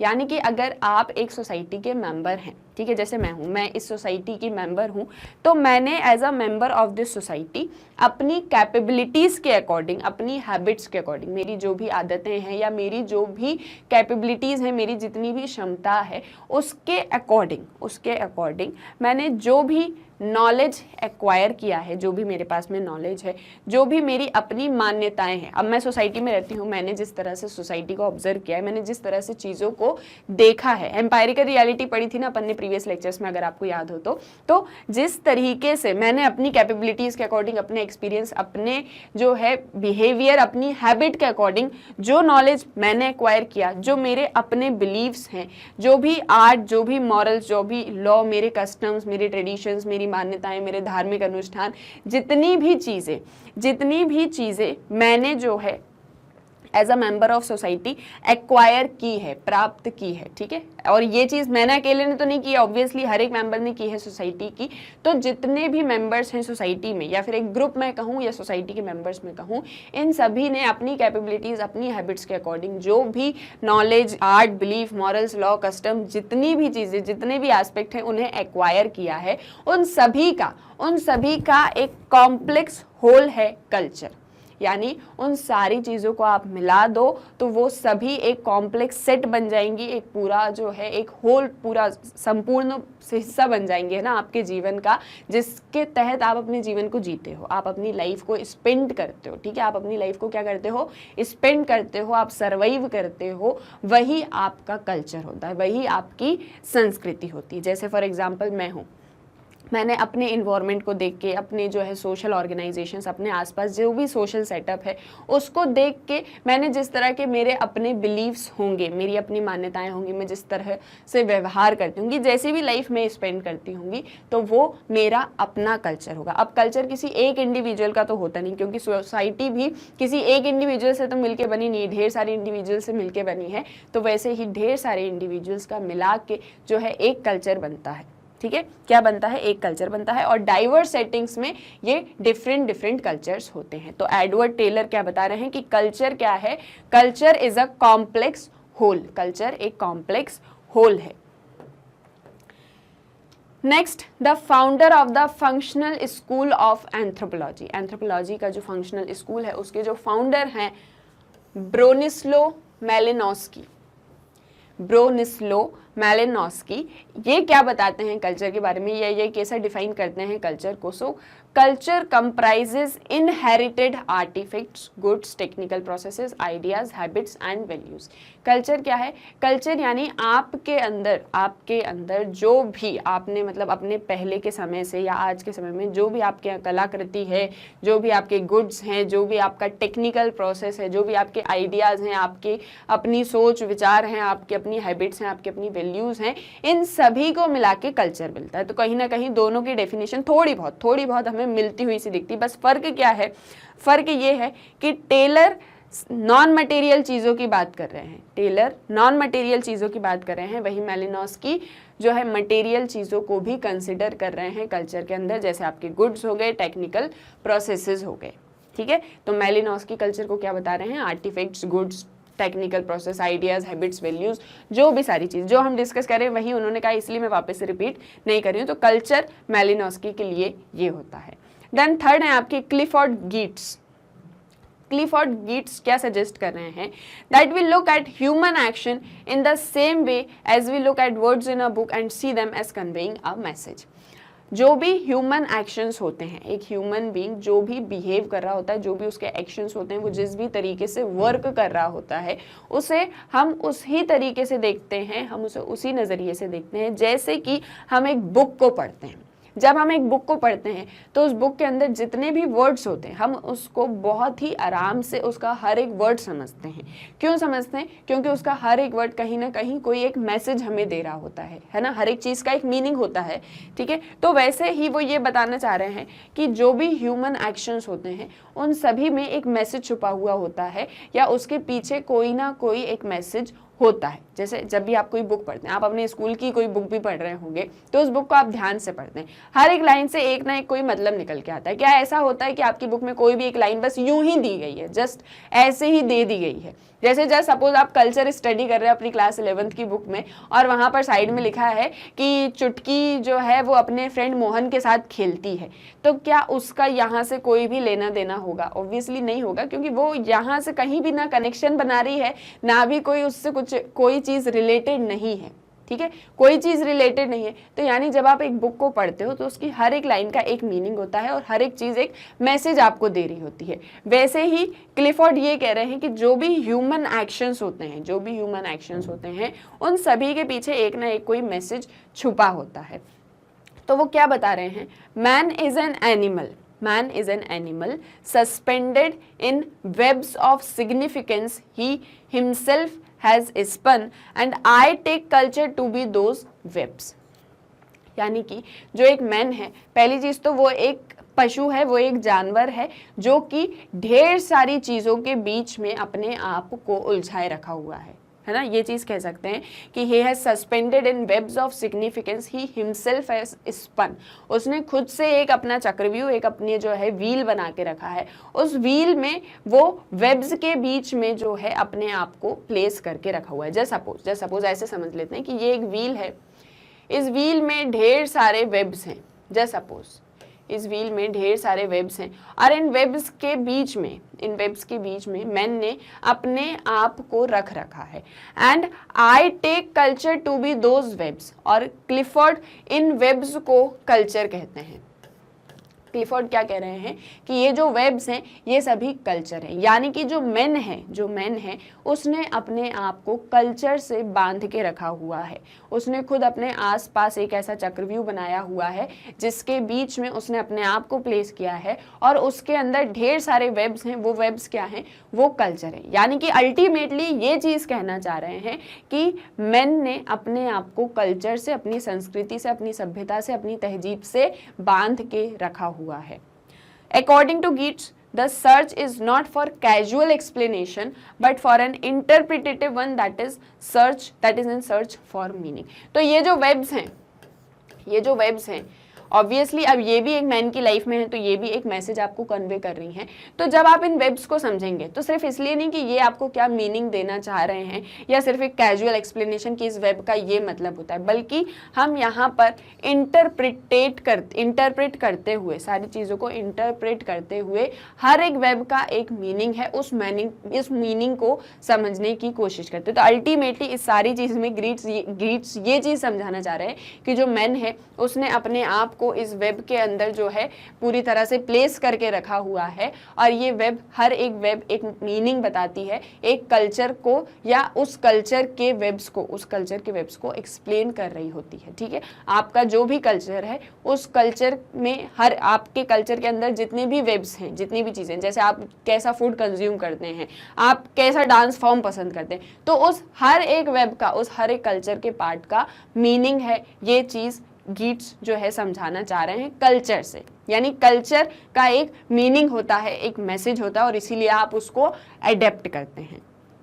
ठीक है, देन लेसी वाइट क्या बता रहे हैं? Leslie White had placed a comparable emphasis on culture as a means of adding meaning to objective reality. Leslie White क्या बताते हैं कि जो कल्चर होता है, कल्चर ऑब्जेक्टिव रियलिटी में एक तरीके से जो है जान डाल देता है। जैसे पहले एग्जाम्पल समझिए तो समझ में आएगा। Using the example of people regarding water from a particular source as holy. जैसे फॉर एग्जाम्पल गंगा नदी बहती है, ठीक है, अब कहने को तो नदी है, पानी है, बहुत सी जगह पे बहता है, लेकिन गंगा नदी क्या है? सेक्रेड है, पवित्र है, पूजनीय है। तो यहाँ पे एक ऑब्जेक्टिव है, उस ऑब्जेक्टिव में जान डाल दी, उसको रियलिटी बना दिया। तो कल्चर को बता रहे हैं कि कल्चर एक ऐसा मीन्स होता है, एक ऐसा जरिया है जो कि ऑब्जेक्टिव में भी रियलिटी ऐड कर सकता है। ठीक है, तो लेसी वाइट भी कल्चर को यही चीज़ बताता है। तो अल्टीमेटली सारी चीज़ों को अगर एनालाइज करें तो सभी डेफिनेशंस में ये चीज़ बताई जा रही है कि जो कल्चर है वो आपकी लाइफ को, पहली चीज़ तो वो आपके जीवन जीने को बताता है कि आप कैसी वे ऑफ लाइफ जी रहे हैं, आपके आसपास का कैसा इन्वायरमेंट सेटअप है, उस इन्वायरमेंट में, जिस इन्वायरमेंट में आप रह रहे हैं और जैसा भी कल्चर आपने अडॉप्ट किया है, उस हर एक कल्चर के पार्ट का एक मीनिंग है, उस हर एक पार्ट का एक मीनिंग है जो इंटरप्रेट हमें करना है, जो हमें समझना, उस मीनिंग को हमें समझना है। अल्टीमेटली ये सारी चीज़ें आपको कल्चर के अंदर बताई जा रही हैं। Then the multiple definitions of culture in anthropological studies led Alfred Kroeber and Clyde Clockhorn to publish a comprehensive survey titled Culture: A Critical Review of Concepts and Definition in 1952. इतनी सारी definitions को देखकर Alfred क्रोबर and Clyde क्लॉकहॉर्न ने एक सर्वे publish किया जिसका नाम था culture: a critical review of concepts and definition. यानी कल्चर क्या है? क्रिटिकली रिव्यू करता है कॉन्सेप्ट्स को एंड डेफिनेशंस को, और ये इन्होंने कब पब्लिश किया? 1952 में। अब ये मैं चीज़ आपको क्यों बता रही हूँ? क्योंकि अगेन ये आपके एमसीक्यू पर्पज से बहुत ज़्यादा इम्पॉर्टेंट है। एक और चीज़ मैं आपको बता दूं कि कल्चर एक ऐसा टॉपिक है जो आप अगर आप आगे जाके प्रोफेसर की प्रिपरेशन कर रहे हैं तो वहाँ पर नेट के एग्ज़ाम में, कॉम्पिटिटिव एग्ज़ाम्स में, इवन यूपीएससी एग्ज़ाम में कल्चर एक बहुत ही इंपॉर्टेंट टॉपिक है। यानी आप इसे अलग से, इस चीज़ को आप पूरा स्टडी करने वाले हैं तो बेटर होगा आप यहीं पर चीज़ों की मीनिंग को अच्छे से समझ लें। तो जब आप हायर क्लासेज में जाएंगे, हायर लेवल स्टडी करेंगे तो आपको चीज़ें अच्छे से समझ में आने वाली हैं।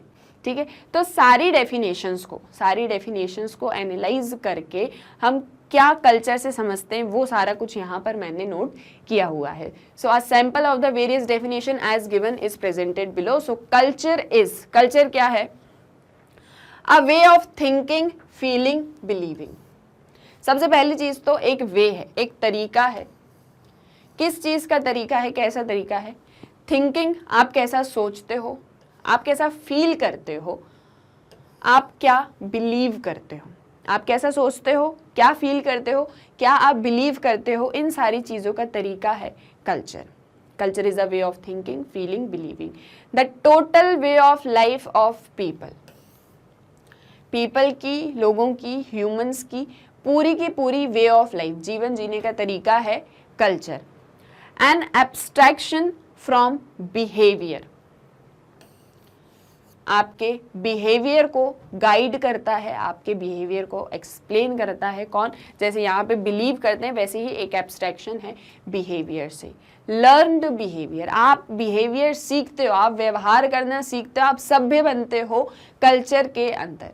आपको किस तरह से व्यवहार करना है। जैसे जस्ट सपोज आप कोई, आज आपका जैसा भी बिहेवियर है वो सोसाइटी के अकॉर्डिंग ठीक नहीं है, आपके नेचुरल सोशल इन्वायरमेंट के अकॉर्डिंग ठीक नहीं है, तो वो आपके बिहेवियर को वहाँ पर जो है स्टॉप करके आपको बताएगा कि आपको किस तरह का बिहेवियर करना चाहिए, आपको किस तरह से शिष्टाचार करना चाहिए, किस तरह से व्यवहार करना चाहिए सोसाइटी के अंदर। ये एक चीज़ भी कल्चर ही आपको सिखाता है। A store house of pooled learning, आप क्या करते हैं जब आप एक कल्चर में हैं। जैसे सपोज आपका जो भी कल्चर है, अब आपके यहाँ पर जो भी बेबी होगा, जो भी नेक्स्ट जनरेशन होगी, तो वो आप ही के कल्चर को सीखेगा, है ना। यानी कि आपने एक कल्चर को स्टोर करके रखा है, आपकी नेक्स्ट जनरेशन इसी कल्चर को समझने वाली है, इसी कल्चर को लर्न करने वाली है, ठीक है। आपकी जो नेक्स्ट जनरेशन है वो इसी कल्चर को समझने वाली है। तो कहीं ना कहीं कल्चर क्या है? A store house of pooled learning, the social legacy the individual acquire from this group. अब ये जो आपका कल्चर है उससे एक, ये जो आपकी सोशल लीगेसी, समाज के अंदर रहने का तौर तरीका, सभ्यता, शिष्टता, तहजीब, संस्कृति, जो भी चीज़ आप सीखने वाले हो उसकी एक लीगेसी, एक सोशल लीगेसी कल्चर आपको प्रोवाइड करता है। A set of standardized orientations to recurrent problems। हमने एक चीज़ पढ़ी थी, अगर आपको याद हो तो इंट्रोडक्टरी वीडियो में इस चैप्टर के, कि कल्चर को आप में, मतलब कल्चर हमेशा रिजिड नहीं होता, एक ही जैसा नहीं होता। कल्चर क्या होता है? चेंज होता रहता है। उसमें आप कुछ चीज़ों को ऐड करते हो, उसमें से आप कुछ चीज़ों को डिलीट करते हो, कुछ चीज़ों को एक्सपेंड करते हो, कुछ चीज़ों को रीअरेंज करते हो। यानी कि कल्चर क्या है? हमेशा चेंज होता रहता है टाइम के अकॉर्डिंग। तो जैसे सपोज आज आप कोई प्रॉब्लम फेस कर रहे हैं, आज आप अपनी सोसाइटी के अंदर कोई एक प्रॉब्लम फेस कर रहे हैं, तो उन प्रॉब्लम्स के साथ में आपको किस तरीके से बाहर आना है, आपको अपनी वे ऑफ लाइफ में किस तरह से चेंज लेके आना है। तो एक स्टैंडर्ड ओरिएंटेशन है जो आपकी रिकरेंट प्रॉब्लम्स को सॉर्ट आउट भी करता है। A mechanism for the normative regulation of behaviour, यानी कि कुछ रूल्स, कुछ रेगुलेशंस, कुछ आपको जो है तौर तरीका सिखाती हैं कि आपको अपने बिहेवियर को किस तरह से रेगुलेट करना है। तो अल्टीमेटली ये जो कल्चर है, ये एक तो वे ऑफ लाइफ है जो आपको जीवन जीने का तरीका बताता है, आपको चीज़ों को सिखाता है, आपको लर्न करवाता है चीज़ों को, कैसे आप एक पोजीशन से दूसरी पोजीशन पर आ जाते हो अपने कल्चर में ही चेंज कर। क्योंकि कल्चर क्या होता है? कल्चर डायनामिक होता है, कल्चर टाइम के अकॉर्डिंग चेंज होता रहता है। आपसे ये कल्चर आपकी नेक्स्ट जनरेशन को पास ऑन होता है। तो कल्चर क्या होता है, आई होप उसके सारे एस्पेक्ट्स के साथ में सारी चीज़ें आपको समझ में आ गई होंगी कि कल्चर का मीनिंग होता क्या है। एंड अब अगर किसी भी क्वेश्चन, कोई भी आपसे क्वेश्चन पूछता है या कहीं भी आपको इस तरीके का क्वेश्चन आता है कि कल्चर क्या है, तो आप उसको एक्सप्लेन कर पाएंगे। आज के हमारे इस वीडियो में हम पढ़ने वाले हैं डायमेंशंस ऑफ कल्चर, यानी कि आपके चैप्टर कल्चर एंड सोशलाइजेशन की जो 4th थीम आपको दी गई है, यानी कि कल्चर के कितने डायमेंशंस होते हैं, वो हम आज के इस वीडियो में डिस्कस करने वाले हैं। हमारे प्रीवियस लेक्चर में हमने कल्चर को डिफाइन किया था, इंट्रोडक्शन भी देख चुके हैं इस चैप्टर का, प्लस डाइवर्स सेटिंग्स में डिफरेंट कल्चर्स कैसे इवॉल्व अप होते हैं या कैसे एस्टैब्लिश होते हैं, ये भी हम डिस्कस कर चुके हैं। अगर हम डायमेंशंस ऑफ कल्चर की बात करें तो कल्चर के 3 डायमेंशंस होते हैं, जो कि एक है कॉग्निटिव, एक है नॉर्मेटिव, एक है मटेरियल। अब नाम से तो आपको कोई चीज़ समझ में नहीं आ रही होगी, जैसा मैंने हमेशा कहती हूँ कि नाम देख के समझ में आ जाता है, पर हाँ ये चीज़ एक समझ में आ रही है कि कल्चर को 3 हेड्स के अंदर हम समझ सकते हैं, इन 3 पार्ट्स के अंदर हम कल्चर को समझ सकते हैं, कल्चर के बारे में और सारी चीज़ें जान सकते हैं। तो अब इन तीनों को, cognitive, normative and material culture, इन तीनों को डिटेल में समझते हैं कि ये क्या होते हैं। उसको समझने से पहले इनके मीनिंग्स देखते हैं कि इनका मतलब होता क्या है। कॉग्निटिव की बात करें, so this refers to how we learn to process what we hear और see so as to give it meaning. यानी कि जो भी चीज़ हम देख रहे हैं, ठीक है, जो भी चीज़ हम देख रहे हैं, जो भी चीज़ हम सुन रहे हैं, जैसे आप मुझे सुन रहे हैं, आप मुझे देख रहे हैं, ठीक है, जो भी चीज़ हम सुन रहे हैं, जो भी चीज़ हम देख रहे हैं, उसको हम किस तरह से मीनिंग प्रोवाइड करते हैं, उस एक चीज़ को हम कैसे मीनिंग प्रोवाइड करते हैं। ये क्या है, कैसे हम लर्न करते हैं कि जो चीज़ हम देख रहे हैं, जो चीज़ हम सुन रहे हैं, उसका क्या मीनिंग है। लाइक फॉर एग्जाम्पल, कोई एक फ़ोन है, जब आप अपने घर में अपने काम में व्यस्त रहते हैं, लेकिन एकदम से आपको फ़ोन रिंग होने की आवाज़ सुनाई देती है, या फिर मैं कहूँ एक म्यूज़िक सुनाई देती है जो आपके फ़ोन की रिंगटोन है, ठीक है, तो आपको कैसे पता है कि आपका फ़ोन रिंग कर रहा है, क्योंकि आप जानते हैं कि ये मेरे फ़ोन की रिंगटोन है। वैसे ही आप कार्टून्स को रिकॉग्नाइज करते हैं, चाहे पॉलिटिशियन का कार्टून हो या फिर एक शॉर्ट में मैं आपसे कहूँ कि जैसे ये एक पिक्चर है, ये पिक्चर देख के आपको क्या समझ में आ रहा है। अब आप इस पिक्चर को देख रहे हो ना, तो इस पिक्चर को देख के आपको क्या समझ में आ रहा है कि ये जो पर्सन है ये है मोगली, ठीक है, मोगली की ये स्टोरी अपन सबने सुनी हुई है, देखा भी है कार्टून, तो ये क्या है, ये मोगली है। ये आपको देख के समझ में आ रहा है कि ये मोगली है, ये जंगल में रहता है। अब आपको इसके बारे में पता है, इसीलिए आप इसको समझ पा रहे हो। तो यानी ये क्या है, एक प्रोसेस, कॉग्निटिव यानी कि एक प्रोसेस, जिस प्रोसेस में आप ये समझते हो, आप इस चीज़ को लर्न करते हो, इस चीज़ को सीखते हो कि जो मैं देख रहा हूँ या जो मैं सुन रहा हूँ उसका क्या मतलब है, ठीक है। इसमें for example identifying ring of cell phone of ours, यानी जब हमारा फ़ोन बजता है, जैसे आप 10 लोग की भीड़ में होते हो, आप 10 लोग की भीड़ में होते हो और किसी का भी फ़ोन जब रिंग करता है तो आपको पता होता है ये फ़ोन मेरा रिंग करा है या नहीं करा है। क्यों? क्योंकि आप अपनी रिंगटोन को पहचानते हो, आप उसको सुन सकते हो। Recognising the cartoon of a politician, कभी किसी पॉलिटिशियन का कार्टून देखना आपने, न्यूज़पेपर्स में भी होता है, टीवी में भी हम देखते हैं, मोबाइल फोन्स में भी हम देखते हैं, तो उस कार्टून को देख के आपको समझ में आ जाता है कि ये जो है इस पर्सन को या इस पॉलिटिशियन को रिप्रेजेंट कर रहा है। तो वो आप देख के, चीज़ों को सुन के आप रिकॉग्नाइज कर पाते हो। तो ये जो एक प्रोसेस होता है लर्निंग का, ये जो एक प्रोसेस है लर्निंग का, इसे हम कॉग्निटिव कह रहे हैं। क्या कह रहे हैं? This refers to how we learn to process what we hear और see so as to give it meaning. यानी एक प्रोसेस जहां पर हम जो चीज़ देख रहे हैं, जो चीज़ सुन रहे हैं, उसका क्या मीनिंग है, उसको मीनिंग प्रोवाइड करने के लिए एक प्रोसेस होता है सीखने का। और इस लर्निंग के प्रोसेस को हम क्या कहते हैं? कॉग्निटिव। ठीक है, तो अब मैं समझ रही हूँ सारे एस्पेक्ट मैंने बता दिए। तो कॉग्निटिव का मतलब बहुत अच्छे से आपको समझ में आया होगा। नेक्स्ट है आपका normative. This refers to rules of conduct. कुछ रूल्स होते हैं ना, कोई काम करने के कुछ रूल्स होते हैं, कुछ नियम कायदे कानून होते हैं जो हमें हमेशा याद रखने चाहिए। तो नॉर्मेटिव का मतलब क्या है? Rules of conduct. आप कोई भी चीज कर रहे हैं तो उसको लेके कुछ रूल्स होते हैं। जैसे for example not opening other people's letter. किसी का लेटर होता है, किसी की कोई चिट्ठी होती है, किसी का कोई मैसेज होता है, तो हमें उसे खोल के नहीं देखना चाहिए। किसी और का मोबाइल फोन हमें चेक नहीं करना चाहिए, किसी और का मोबाइल फोन हमें नहीं देखना चाहिए। Performing rituals at death. आपको पता होगा किसी की डेथ हो जाती है तो उसमें अंत्येष्टि संस्कार जो भी होते हैं वो हम कुछ करते हैं, यानी कुछ रूल्स होते हैं। कोई बेबी, न्यूबॉर्न बेबी होता है तो उसको लेके भी कुछ रूल्स होते हैं कि वो हुआ है तो हमें इसके लिए ये वाले धार्मिक अनुष्ठान जो है करने हैं, ये वाले रिचुअल्स जो हैं हमको परफॉर्म करने। यानी कि हर एक चीज़ का, कोई भी आप काम कर रहे हैं, कोई भी आप वर्क कर रहे हैं, कोई भी आप एक्टिविटी कर रहे हैं, कोई भी फंक्शन परफॉर्म कर रहे हैं, उसके लिए कुछ रूल्स होते हैं। तो नॉर्मेटिव मतलब क्या हो गया? कुछ रूल्स की हम बात कर रहे हैं, रूल्स एंड रेगुलेशंस की हम बात कर रहे हैं। कॉग्निटिव में हम किस चीज़ की बात कर रहे थे? कॉग्निटिव में हम बात कर रहे हैं जो चीज़ हम देखते हैं, प्रोसेस ऑफ लर्निंग की हम बात कर रहे हैं। In short process of learning की हम बात कर रहे हैं। नॉर्मेटिव में हम रूल्स ऑफ कंडक्ट की बात कर रहे हैं। वहीं मटेरियल जो डायमेंशन है आपका कल्चर का, मटेरियल का क्या मतलब होता है? This includes any activity made possible by means of materials. Material को हिंदी में क्या कहते हैं?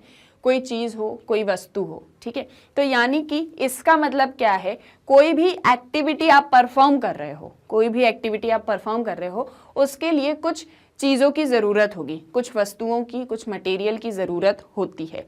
मटेरियल में अब आपके टूल्स, टेक्निक्स, मशीन्स भी हो सकते हैं। लाइक फॉर एग्जाम्पल, आप जब चैटिंग करते हो, मोबाइल पे जब आप चैटिंग कर रहे हो, उसके लिए क्या मटेरियल यूज़ कर रहे हो? आप इंटरनेट यूज़ कर रहे हो। इंटरनेट नहीं होगा तो आप चैटिंग नहीं कर पाओगे। फ़ोन में बैलेंस नहीं होगा तो भी आप चैटिंग नहीं कर पाओगे। वैसे ही आप मुझे सुन रहे हो, मैं आपको लेक्चर प्रोवाइड कर रही हूँ, आप मेरी बात को सुन रहे हो। मीडियम क्या है हमारे बीच में, कैसे आप मेरी चीज़ को सुन पा रहे हो? क्या मटेरियल यूज़ हो रहा है? मोबाइल फ़ोन यहाँ पर यूज़ हो रहा है। Using rice flour paste to design kolam on floors. आपको याद हो, अगर कभी देखा हो आपने, तो साउथ इंडिया में कल्चर होता है कोलम जिसे बनाया जाता है इस तरीके से फ्लोर्स पे। इसके लिए चावल का आटा यूज किया जाता है। तो ये चावल का आटा क्या है? ये राइस फ्लोर क्या है? ये यहाँ पे मटेरियल है। रंगोली बनाने के लिए, रंगोली नहीं होगी तो रंगोली नहीं बना पाओगे, तो वो जो कलर्स हैं वो क्या है?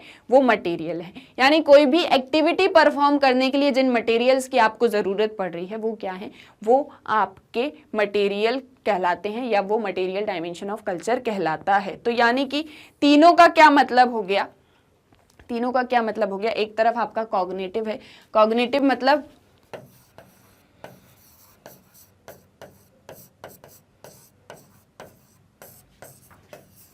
ये एक प्रोसेस है ऑफ लर्निंग।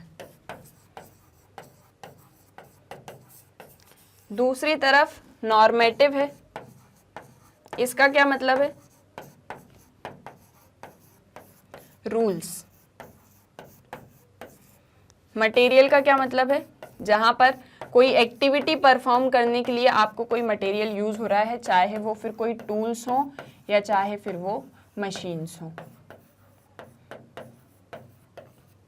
ठीक है। तो तीनों का ये मतलब होता है। So it may have awkward to you. अब इसको समझने से एक चीज तो आपके समझ में आ गई होगी, that our understanding of material culture specifically art is incomplete without knowledge acquired from the cognitive and normative areas. अब हम मटेरियल में क्या बात कर रहे हैं कि आपको कोई भी एक्टिविटी परफॉर्म करने के लिए कुछ टूल्स की, कुछ मशीन्स की, कुछ मटेरियल की ज़रूरत होगी। अब मटेरियल तो आप यूज़ कर लोगे। जैसे सपोज आप रंगोली बना रहे हो, ठीक है, आप रंगोली बना रहे हो। अगर आपको रंगोली बनाना आता ही नहीं है, ठीक है, आपके पास में कोई डिज़ाइन ही नहीं है, आपको पता ही नहीं है कि कैसे मुझे रंगोली बनाना है, तो क्या आप रंगोली बना पाओगे? नहीं बना पाओगे।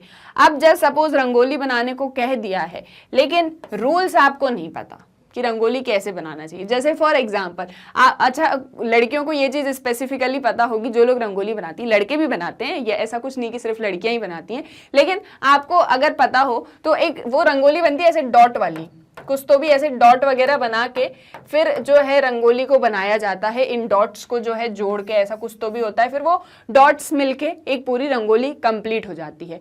अब अगर आपको ये डॉट्स जोड़ने ही नहीं आते, आपको यही नहीं पता कि इस वाले डॉट को इधर जोड़ेंगे और फिर ऐसे करके ऐसे करेंगे तो ट्रायंगल बन जाएगा, और आप क्या करो, ऐसा कुछ तो भी इधर इधर कहीं तो भी जोड़ दो, तो यानी आपको तो रूल्स ही नहीं पता कि कैसे रंगोली बनने वाली है। तो यानी अगर कॉग्निटिव और नॉर्मेटिव ये दोनों नॉलेज आपके पास में नहीं है तो मटेरियल नॉलेज का कोई मतलब नहीं होगा, ठीक है। अगर आपको जो है प्रोसेस ही नहीं पता है लर्निंग का, आपको चीज़ ही नहीं आती है और ना ही आपको रूल्स पता है, तो उस मटेरियल का आप कुछ भी नहीं कर पाओगे। आप जस्ट ऐसे कलर जो है बिखेर दोगे और वही आपकी रंगोली हो जाएगी। ये जस्ट एक रंगोली का एग्जाम्पल था। तो इस तरह से ये एक चीज़ तो आपको समझ में आई होगी, that it may have occurred to you that our understanding of material culture, especially art is incomplete without knowledge acquired from cognitive and normative areas. It is true that our developing understanding of social process would draw upon all these areas. अब ये तो culture के बारे में आपने समझ लिया कि इस प्रकार का कल्चर होता है कि एक तो चीज़ आपको लर्निंग प्रोसेस आपका आना चाहिए, आपको रूल्स पता होने चाहिए कंडक्ट के। थर्ड, आपके पास में मटेरियल्स होने चाहिए एक्टिविटी परफॉर्म करने के लिए। अब सोसाइटी के अंदर सोसाइटी के प्रोसेसेस को समझने के लिए, सोसाइटी में जो प्रोसेसेस डेवलप हो रहे हैं उसको समझने के लिए इन तीनों एरियाज़ की हमें ज़रूरत पड़ेगी, इन तीनों कल्चर्स की हमें ज़रूरत पड़ने वाली है, तो अब हम इन कॉग्निटिव, नॉर्मेटिव, मटेरियल कल्चर को एक एक करके समझने वाले हैं, डिटेल में सारी चीज़ों को समझने वाले हैं। आई होप यहाँ तक मीनिंग समझ में आ गया होगा। अब ये जो डिफरेंट डायमेंशंस हैं इन्हें हम एक एक करके स्टडी करने वाले हैं। तो सबसे पहले आपका कॉग्निटिव एस्पेक्ट ऑफ कल्चर। अब कॉग्निटिव एस्पेक्ट्स में हम क्या पढ़ेंगे? प्रोसेस ऑफ लर्निंग, ठीक है। अब यानी कल्चर से रिलेटेड क्या क्या कॉग्निटिव एस्पेक्ट्स हैं वो हम पढ़ने वाले हैं। So the cognitive aspects of one's culture are harder to recognize than its material aspects and its normative aspects. अब जो एक कल्चर के cognitive aspects होते हैं कि कल्चर को आप किस तरह से सीखोगे, कैसे देख के, कैसे चीज़ों को सुन के आप उसे समझने वाले हो, ये चीज़ों को लर्न करना या इस नॉलेज को एक्वायर करना बहुत हार्ड होता है than material and normative aspects. क्यों? क्योंकि मटेरियल एस्पेक्ट्स तो वो होते हैं, यानी वो मटेरियल्स जिसे आप देख सकते हो, सुन सकते हो, जिसे आप जो है छू सकते हो, ठीक है, जो टेंजिबल हैं, विजिबल हैं, ऑडिबल हैं, ये क्या होते हैं? ये आपके मटेरियल एस्पेक्ट्स, आप इन्हें देख के समझ सकते हो। नॉर्मेटिव एस्पेक्ट्स यानी कि जो कि एक्सप्लिसिटली स्टेटेड है, यानी कि वो रूल्स जो आपको कोई भी वर्क करने से पहले ही समझा दिए जाते हैं कि ये वाला वर्क जो है इस तरह से होने वाला है। जैसे जैसे सपोज किसी की मैरिज हो रही है तो उस मैरिज में उन्हें 7 फेरे लेने, ये उसका रूल्स है, ये आपको मैरिज करने के पहले ही बता दिया जाएगा। लेकिन अगर आपको मैरिज के बारे में नहीं पता तो आप कैसे मैरिज करोगे? यानी कि जो प्रोसेस है लर्निंग का वो ज़्यादा डिफिकल्ट है। ये चीज़ कॉग्निटिव एस्पेक्ट में समझाने की कोशिश की जा रही है। कॉग्निशन मतलब क्या होता है? Understanding, how we make sense of all the information coming to us from our environment, यानी हम जिस इन्वायरमेंट में रहते हैं, हमारे आसपास जो भी वातावरण है, उस वातावरण से आप क्या चीज़ें सीख रहे हो, जो भी इंफॉर्मेशन आपको उस इन्वायरमेंट से मिल रही है, उन चीज़ों को समझना, उन चीज़ों का एक सेंस बनाना, ठीक है, चीज़ों से एक सेंस बिल्डअप करना, उसको अंडरस्टैंड करना, ये क्या होता है? ये कॉग्निशन होता है। सो इन लिटरेट सोसाइटीज़, अब जो सोसाइटीज़ लिटरेट होती हैं, जो पढ़ी लिखी सोसाइटीज़ होती हैं, that are transcribed in books and documents and preserved in libraries, institutions और archives। तो जो लिटरेट सोसाइटीज़ के आइडियाज़ होते हैं, ठीक है, लिटरेट सोसाइटीज़ की जो भी थिंकिंग, बिलीव्स, आइडियाज़ होते हैं, वो सभी लाइब्रेरीज में, इंस्टीट्यूशंस में, आर्चीव्स में, बुक्स के अंदर एंड डॉक्यूमेंट्स के अंदर प्रिजर्व करके रखी होती है, ठीक है। जो लिटरेट सोसाइटीज़ होती हैं, पढ़ी लिखी सोसाइटी होती हैं, वहाँ के जो भी आइडियाज़ होते हैं, जो भी बिलीव्स होते हैं, उन सभी को लाइब्रेरीज, इंस्टीट्यूशंस वगैरह में आर्चीव करके या फिर जो है वहाँ पर अच्छे से ट्रांसक्राइब्ड करके बुक्स एंड डॉक्यूमेंट्स में रखा जाता है, ताकि उनके आइडियाज, उनकी जो बिलीव्स हैं वो हमेशा के लिए बने रहें, और किसी को उन्हें समझना है तो वो उसे रीड करके उन चीज़ों को समझ सकता है, ठीक है, वो लर्न कर सकता है।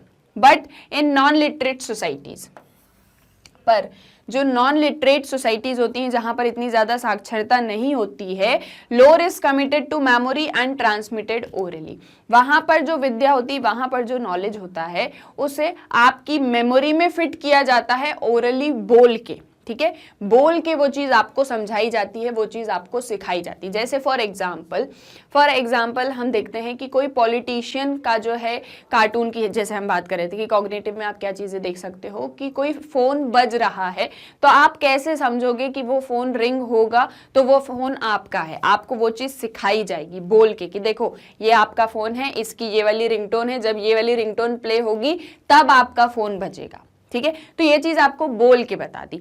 और बाकी चीज़ें, कुछ चीज़ें लिटरेट सोसाइटीज़ में जो लिख के रखी हैं कि बाद में आने वाले समय में आप उसे रीड करोगे तो आप चीज़ों को समझ पाओगे, यानी लिटरेट सोसाइटीज़ में चीज़ों को ट्रांसक्राइब्ड करके बुक्स एंड डॉक्यूमेंट्स में, और नॉन लिटरेट सोसाइटीज़ में ओरली, बोल के, मौखिक रूप से बोल के नॉलेज या विद्या आपको दी जाती है, यानी कि लर्निंग का प्रोसेस आपको सिखाया जाता है।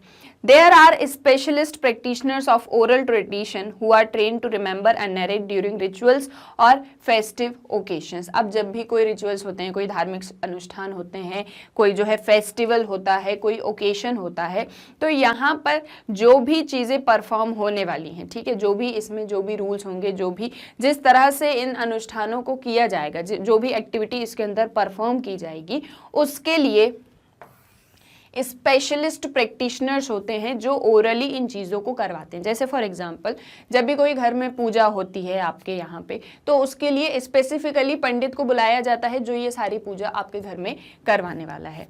शादी होगी तो पंडित को बुलाया जाता है जो ये सारी क्रियाएं आपके घर में करवाने वाला है। किसी की डेथ भी हो जाती है, किसी की डेथ भी हो जाती है तो आप उसके लिए स्पेसिफिकली, अगर आप हिंदू रिलीजन में हैं तो आप पंडित को बुलवाएंगे, आप मुस्लिम रिलीजन में हैं तो आपके यहाँ पे जो भी होंगे आप उन्हें बुलवाते हैं जो स्पेशलिस्ट होते हैं, और वो फिर वो रिचुअल्स आपसे परफॉर्म करवाते हैं। वो क्या करते हैं, वो ओरली चीज़ों को बोलते हैं, आप उसको फिर समझते हो, फिर आप वो काम करते हो।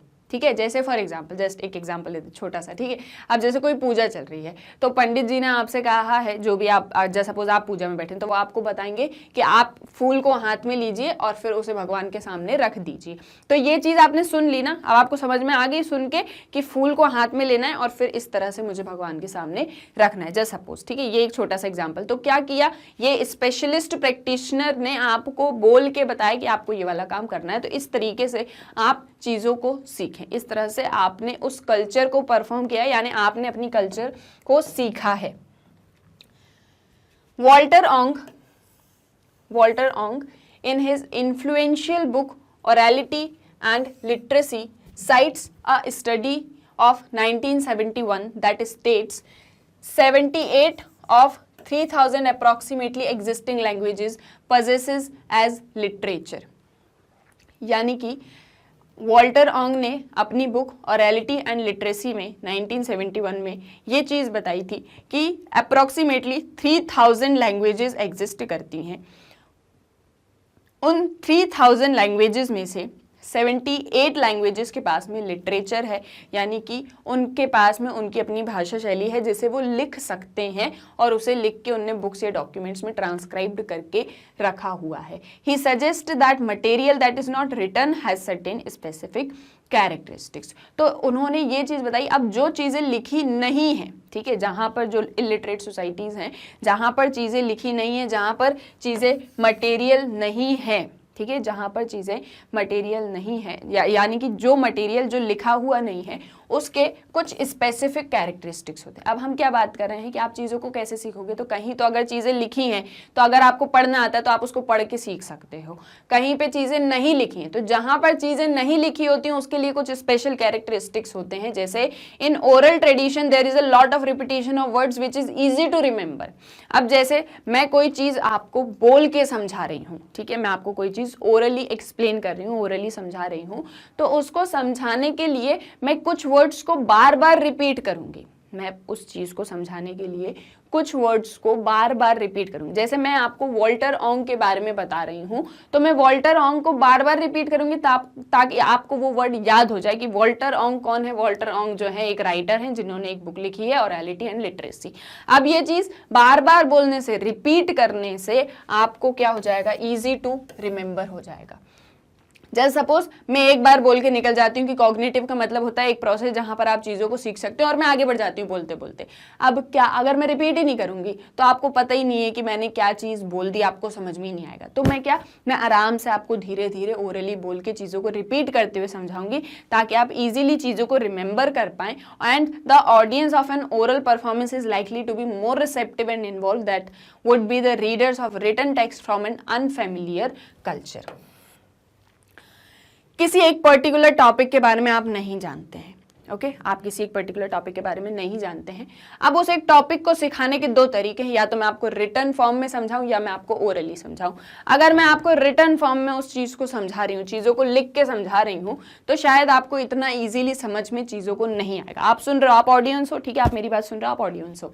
मैं आपको कोई एक टॉपिक समझा रही हूँ और मैं चीज़ों को बस यहाँ पे लिख रही हूँ, मैं कुछ भी नहीं बोल रही हूँ, मैं जस्ट चीज़ों को यहाँ पे लिख रही हूँ और आपको देख के समझना है, तो आपको इतना ज़्यादा इंटरेस्ट नहीं आएगा। लेकिन अगर मैं चीज़ों को बोल के आपको समझा रही हूँ, मैं कोई टॉपिक आपको बोल के समझा रही हूँ, तो आप बहुत अटेंटिव होकर सुनोगे कि हमसे कोई चीज़ छूट ना जाए, हमें चीज़ों को समझ में आएगा। क्यों? क्योंकि आपको उस टॉपिक के बारे में नहीं पता, आप उसके बारे में जानना चाहते हो। तो आप क्या हो, आप ज़्यादा रिसेप्टिव हो, आप ज़्यादा इन्वॉल्व्ड हो, ठीक है, यानी मेरी बात सुनने के लिए आप बहुत ज़्यादा इन्वॉल्व्ड हो उस चीज़ में। तो कहने का मतलब क्या है कि कॉग्निटिव एस्पेक्ट ऑफ कल्चर में आप चीज़ों को जितना अच्छे से ओरली समझ सकते हैं उतना रिटन फॉर्म में शायद ना समझ पाएं। और चीज़ों को सिखाने के दो तरीके होते हैं, एक रिटन फॉर्म में, एक ओरल फॉर्म में। लेकिन क्योंकि जैसा कि हमने वॉल्टर ऑंग की बुक से देखा कि 3000 एग्जिस्टिंग लैंग्वेज में से 78 के ही पास में लिटरेचर है, यानी कि कितना ज़्यादा वास्ट डिफरेंस है। अराउंड 2000 प्लस ऐसी लैंग्वेजेस है जिसके पास में लिटरेचर नहीं, वो आपको चीज़ों को कैसे सिखा रही हैं, ओरल फॉर्म में सिखा रही हैं। ठीक है, वो आपको चीज़ों को ओरल फॉर्म में सिखा रही हैं। तो यानी कि कल्चर के जो कॉग्निटिव एस्पेक्ट हैं कि आप कैसे कल्चर को सीखोगे, उसमें ढेर सारे डायमेंशन यहाँ पर हमें देखने को मिल रहे हैं। आ रहा है यहाँ तक समझ में आ रहा है मैं भी क्या चीज़ बोल रही हूँ, और लिख के भी यहाँ पे समझा रही हूँ, मैं तो दोनों ही लैंग्वेज में समझा रही हूँ, तो समझ में आ रहा होगा आपको। Then text become elaborate when written. अब कुछ ऐसे टेक्स्ट होते हैं कि जब उनके बारे में लिखा हुआ होता है तो आपको ज़्यादा अच्छे से समझ में। अच्छा, कुछ लोगों की ऐसे मतलब उनकी कैपेबिलिटी भी होती है कि कुछ लोग रिटन फॉर्म में जल्दी समझ जाते हैं देन ओरली, यानी अगर मैं उन्हें बोल के समझाऊंगी तो शायद वो नहीं समझेंगे, लेकिन अगर उस चीज़ को वो रीड कर लेंगे तो उन्हें ज़्यादा अच्छे से समझ में आएगा। कुछ लोग होते हैं जो रीड कर लेते हैं तब समझ में नहीं आता, लेकिन अगर वही चीज़ कोई बोल के बता देता है तो समझ में आ जाता है। अच्छा, एक चीज़ ऐसे अपन लोग भी करते होंगे, जैसे एग्जाम जब होते होंगे, एग्जाम जिस दिन रहता होगा, कोई एक आंसर नहीं पढ़ा है अगर, तो अपने फ्रेंड के पास जाते हैं और उसको बोलते तू फटाफट बोल दे, तू फटाफट उस आंसर को बोल दे, हम समझ जाएंगे तू क्या चीज़ बोलना चाह रहा है, और फिर हम अपने हिसाब से लिख लेंगे, है ना। ऐसा होता है ना, फ्रेंड इतनी सी बात बताता है फिर हम उसको अपने आंसर में इतना बड़ा लिख देते हैं। ऐसा सब करते हैं, सबने किया हुआ है अपने स्कूल्स में, कॉलेजेस में, सब ये चीज़ करते हैं। तो टेक्स्ट जब रिटन होते हैं, जब लिखे जाते हैं, तो वो ज़्यादा एलेबोरेट होते हैं, वो हर एक चीज़ को आपको डीपली सिखाते हैं, समझाते हैं। In societies like ours, literacy has been made available only to the more privileged sections. हम जिस सोसाइटी में रहते हैं वहाँ पर लिटरेसी जो है वो ज़्यादा अवेलेबल है सिर्फ प्रिविलेज्ड सेक्शंस को। जो प्रिविलेज्ड सेक्शंस हैं सोसाइटी के, जिनके पास में ढेर सारे राइट्स हैं, जिनके पास में रिसोर्सेज हैं, और जिनके पास में मतलब ये कह सकते हैं कि थोड़ा इनके पास में बेनिफिट है चीज़ों का, जिनके पास में रिसोर्सेज हैं, जिनके पास में सारी कैपेबिलिटीज़ हैं, एबिलिटीज़ हैं, तो जो प्रिविलेज्ड सेक्शन है सोसाइटी के, वो लोग ज़्यादा पढ़े लिखे हैं, वो लोग ज़्यादा लिटरेट हैं, ये हमें देखने को मिलता है। जिनके पास में प्रिविलेजेस नहीं है वो बेचारे इलिटरेट रह जाते हैं। Sociological studies are often concerned with investigating how literacy can be made relevant to those whose families have never gone to school. अब सोशोलॉजिस्ट क्या चीज़ इंश्योर करना चाहते हैं या किस चीज़ के लेकर वो बहुत ज़्यादा कंसर्न है या चिंतित है, कि इस चीज़ का पता लगाना है कि कैसे कुछ फैमिलीज़ हैं जो कभी भी स्कूल नहीं गई हैं पर फिर भी उनके लिए जो लिटरेसी है वो रेलिवेंट है। Concerned with investigating how literacy can be made relevant to those whose families has never gone to school. इनके लिए हम लिटरेसी इम्पोर्टेंट कैसे करवाएं, कैसे हम उन लोगों को भी लिटरेट करवाएं जिनकी फैमिलीज कभी स्कूल नहीं गई। जैसे फॉर एग्जांपल एक वेजिटेबल सेलर है, एक सब्जी बेचने वाला है, who asked why he needed to know the alphabet when he could mentally calculate what his customers owned him. एक सब्जी वाला कितना ज़्यादा पढ़ा लिखा होता है?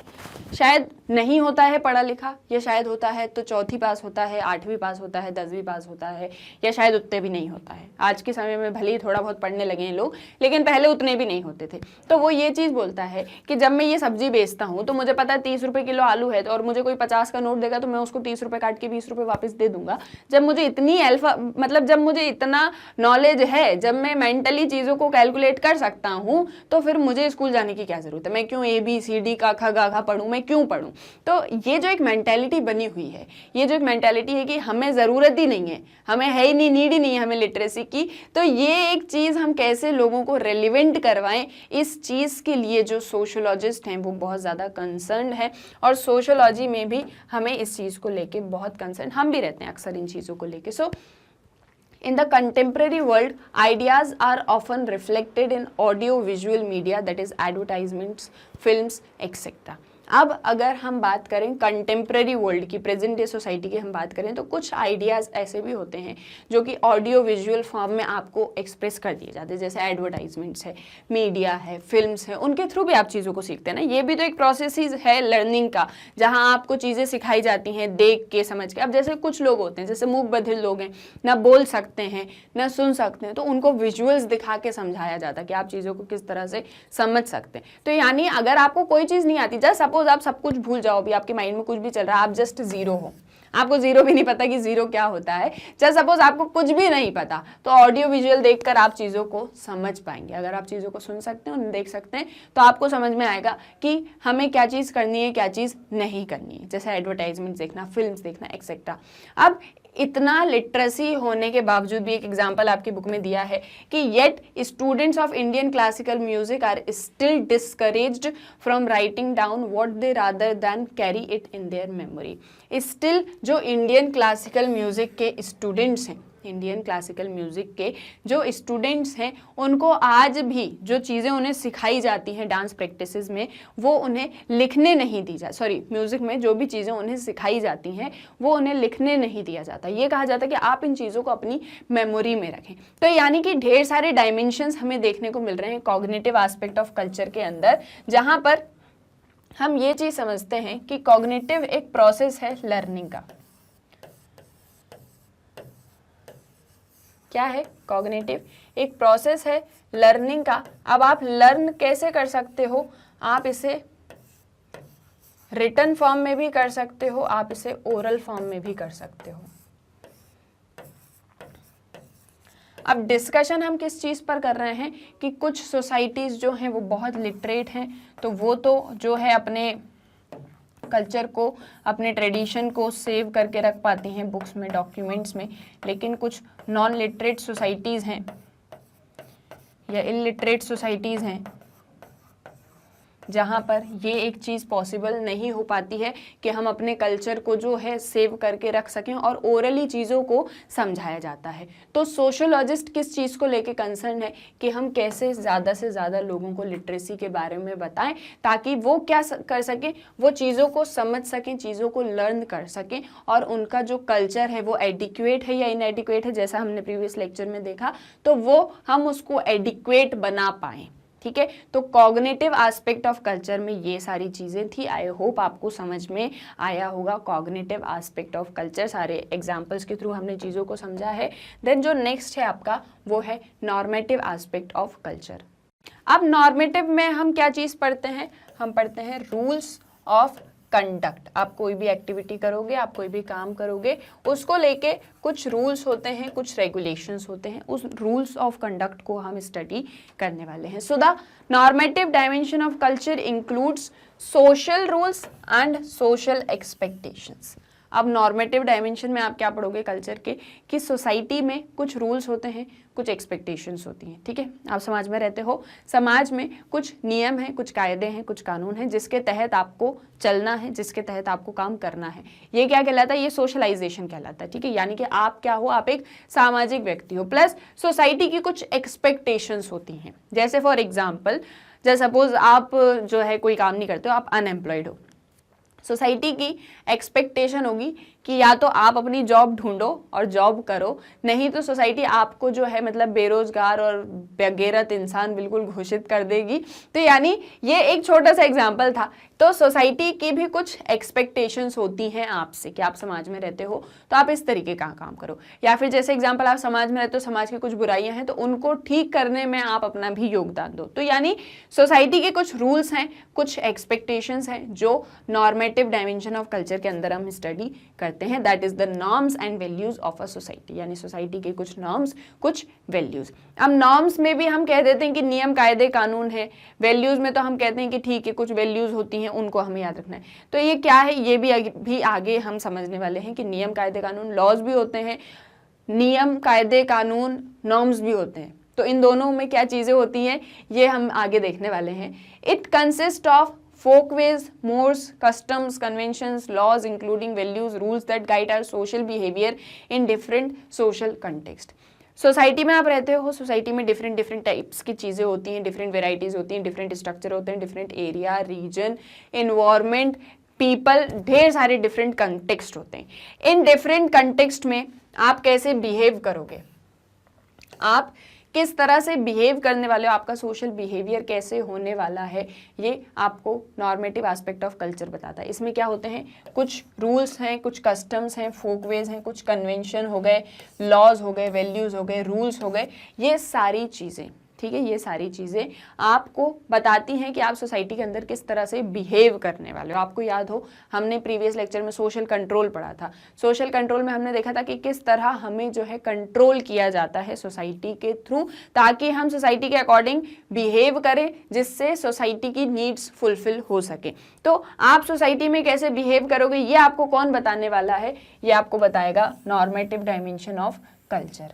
ठीक है, ये आपको बताएगा कि आपको सोसाइटी में कैसे बिहेव करना है, that is rules of conduct. We most often follow social norms because we are used to doing it as a result of socialization। अब हम सभी जो है समाज में रहते हैं, हम सभी सामाजिक व्यक्ति हैं, तो इस सामाजिक व्यक्ति होने के नाते, एक सोशलाइज्ड पर्सन होने के नाते हम सभी सोसाइटी के रूल्स को, सोसाइटी के नॉर्म्स को फॉलो करते हैं। क्यों? क्योंकि हमें आदत हो चुकी है कि हमें सोसाइटी के रूल्स को फॉलो करना है। जैसे फॉर एग्जांपल घर में जो अक्सर मतलब जो घर में पेरेंट्स होते हैं, मॉडर्न सोसाइटी में तो अब बहुत ज़्यादा मॉडर्निटी आ चुकी, तो चीज़ें नहीं होती वैसी, लेकिन एक छोटा सा एग्जांपल, पहले के समय में ऐसा होता था कि सोसाइटी इस चीज़ का बहुत ध्यान रखती थी कि जो घर में अगर आपकी कोई लड़की है तो वो रात में 10 बजे या 9 बजे से पहले आपके घर में आ जानी चाहिए। अगर वो घर के बाहर होगी तो वो शायद ठीक नहीं है। एक मेंटालिटी, सोसाइटी के अंदर एक मेंटालिटी बना ली जाती थी। अब ये एक चीज़, ये जो एक सोशल नॉर्म है कि 10 बजे के बाद में लड़की घर के बाहर नहीं होनी चाहिए, तो इस चीज़ को क्या किया, पेरेंट्स ने इस चीज़ को एक अपने घर का ही रूल बना लिया।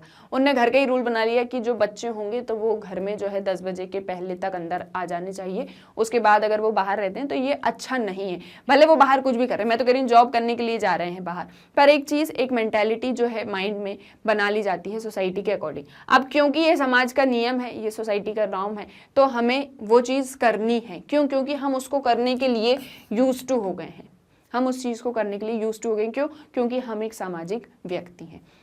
फॉर एग्जाम्पल, आपके घर में शादी है, ठीक है, आप समाज में किसी को ना बुलाएं, ना अपने रिश्तेदारों को बुलाएं, ना किसी को भी नहीं बुलाएं, तो क्या ये जो मैरिज जैसा एक सोशल इंस्टीट्यूशन है, जिसे अभी हमने प्रीवियस चैप्टर में डिस्कस किया, क्या वो कंप्लीट हो सकता है? हाँ, वो कंप्लीट हो सकता है, लेकिन क्योंकि आप एक सोशलाइज्ड पर्सन हो तो वहाँ पर आपको समाज के नॉर्म्स के अकॉर्डिंग उस इंस्टीट्यूशन को परफॉर्म करना पड़ेगा।